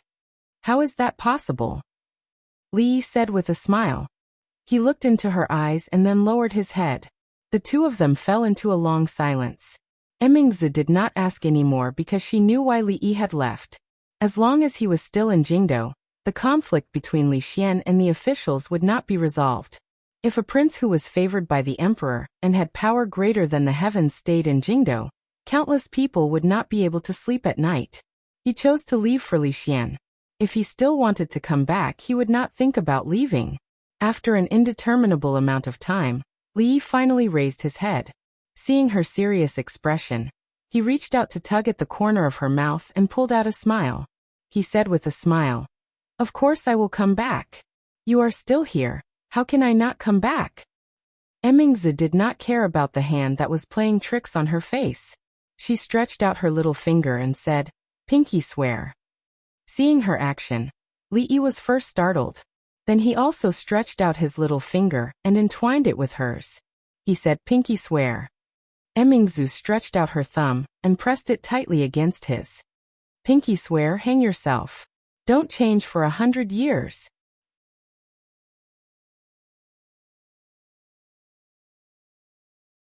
Chapter 983. The capital is not peaceful these days. It's good for you to go out for a walk. The old madam hugged Li Duan and sighed. But Duaner is still so young. Will he be able to endure such a long journey?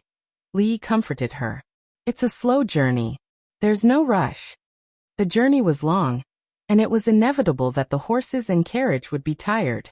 However, the Li family's carriages were specially designed and had good shock absorption. In terms of comfort, even Li Xian's imperial carriage could not compare, so it was not a big problem. Every time you go to a place, write a letter to grandma. The old madam looked at him and warned him. I don't know how long my old bones can last. I'm afraid I won't see the day Duaner grows up. Li shook his head. Master Tan Yin said that grandma's body is healthy. It's not difficult for you to live to 100 years old. You will definitely see that day. I don't ask for a long life. I'm already satisfied to see you all well. The old madam sighed again. This trip will not be short. You will have to personally visit some manors. Li nodded. I know. With his current identity and status, as well as his connections in the capital, even if he left, he could not leave quietly. He could not go on a trip with Rui like last time. Moreover, the meaning of this departure was completely different from the last time. Qin Manor. An old man in a plain gray robe personally brewed a cup of tea and handed it to the opposite side. He shook his head.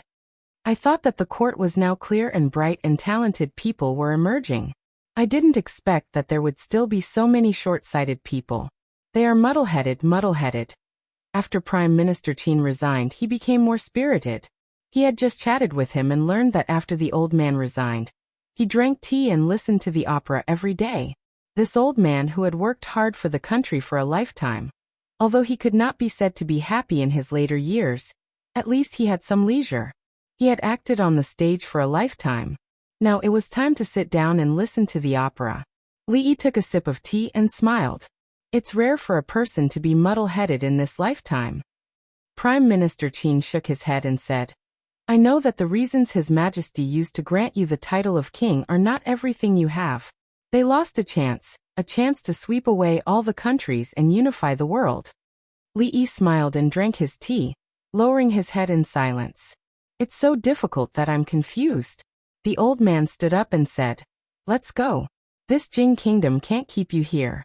I want to go out for a walk as well. If I walk more after eating, perhaps I can live a few more years. Let's see how far you can go. I only hope that when the time comes, you won't point your sword at the Jing kingdom. Li shook his head. Prime Minister Qin, you worry too much. I'm no longer Prime Minister Qin. The old man smiled and said, It's rare to be muddle-headed. He walked out of the door with the help of his walking stick, followed closely by an old servant. When Li Yi walked out of Qin Manor, he saw a few figures walking towards him. Be careful. Qin he supported a woman and carefully walked up the steps. The woman's belly was slightly bulging, indicating that she was pregnant. The woman's face was somewhat familiar. Li Yi quickly remembered that she was Lady Shuang's older sister, the girl called Lin Qin, who had cried out in front of the Ministry of Justice. Help Madam inside first. Qin he ordered the two servant girls behind him, turned around, bowed, and said, This commoner greets Jiang of Silla. A man stood behind Qin he. When he saw Li Yi, his eyes revealed joy.